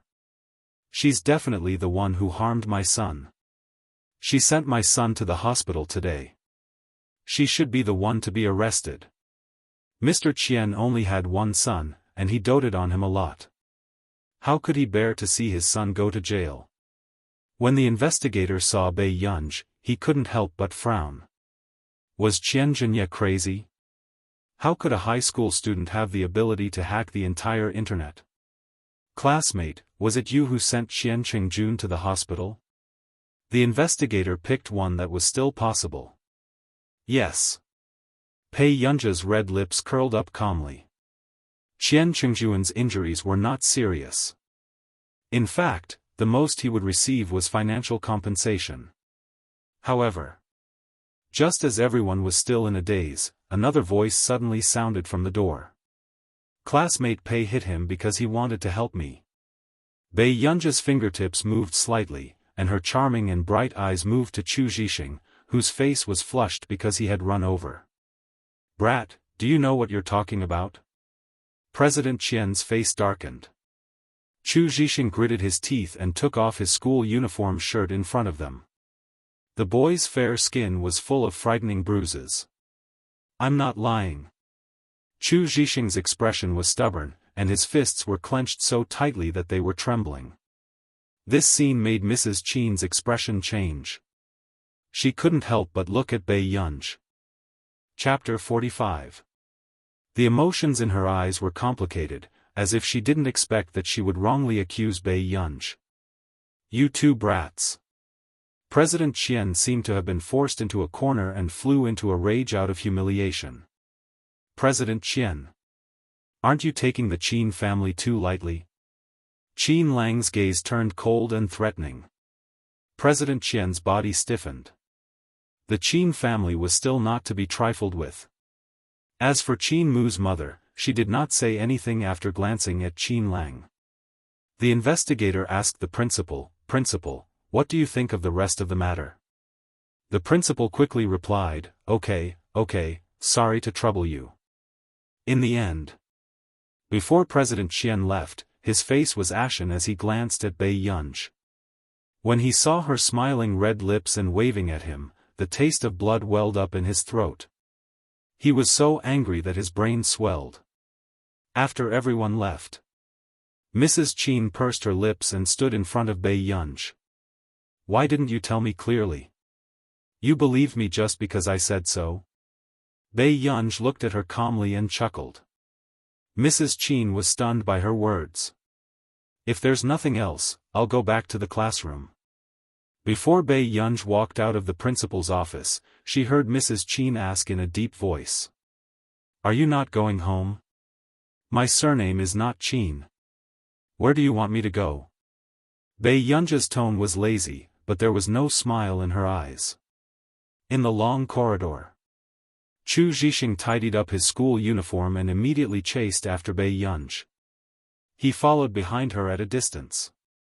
And Bei Yunj did not turn her head. Then, just as Chu Zhixing was wondering why he had walked here, he saw Bei Yunj in front of him climb over the 2-meter-high wall and leave the school. Chu Zhixing. 10 minutes later. Chu Zhixing, who had tried to climb over the wall, ended up in failure. He returned to class dejectedly. Class 7. Isn't Qian Qingjuan's matter too big? I heard from someone I know that all the videos taken by Qian Qingjun have been released. And what's even more ruthless is that until now, our school's Tieba and the trending searches on the internet can't be removed. It's directly controlled by someone and there's a bug. Is it a hacker? It's so awesome. I don't know. Anyway, no matter who you provoke, you can't provoke a big shot in the computing field. Do you think it's a student from our school? What a joke. Cheng Zihuai is the one who does the most computer research in our school. With Cheng Zihuai's level, he can only be beaten up by such a god-level big shot. Chu Zhixing, who had just returned to the classroom, blinked. Bei Yunja's face inexplicably appeared in his mind. Could it be her? Chu Zhixing unconsciously clenched his fists. If he was really Bei Yunj, how long would it take for him to grow to that level? Outside the school, Bei Yunj leaned lazily against the wall, her posture unrestrained. Her eyes leisurely glanced at the trending topics, her fingertips jumping on the iPad screen. Not long after. Unknowingly, the hot searches and the school's Tieba regained their order. When the bell rang, Bei Yunja's figure appeared in front of the students of Class 7. She threw the plastic bag in her hand onto Chu Zhixing's table and returned to her seat. This scene made Lu Yuanci, who had not been in the mood to sleep all afternoon, frown. Even Chu Zhixing was stunned. After opening the plastic bag, he found 2 bottles of Dita wine.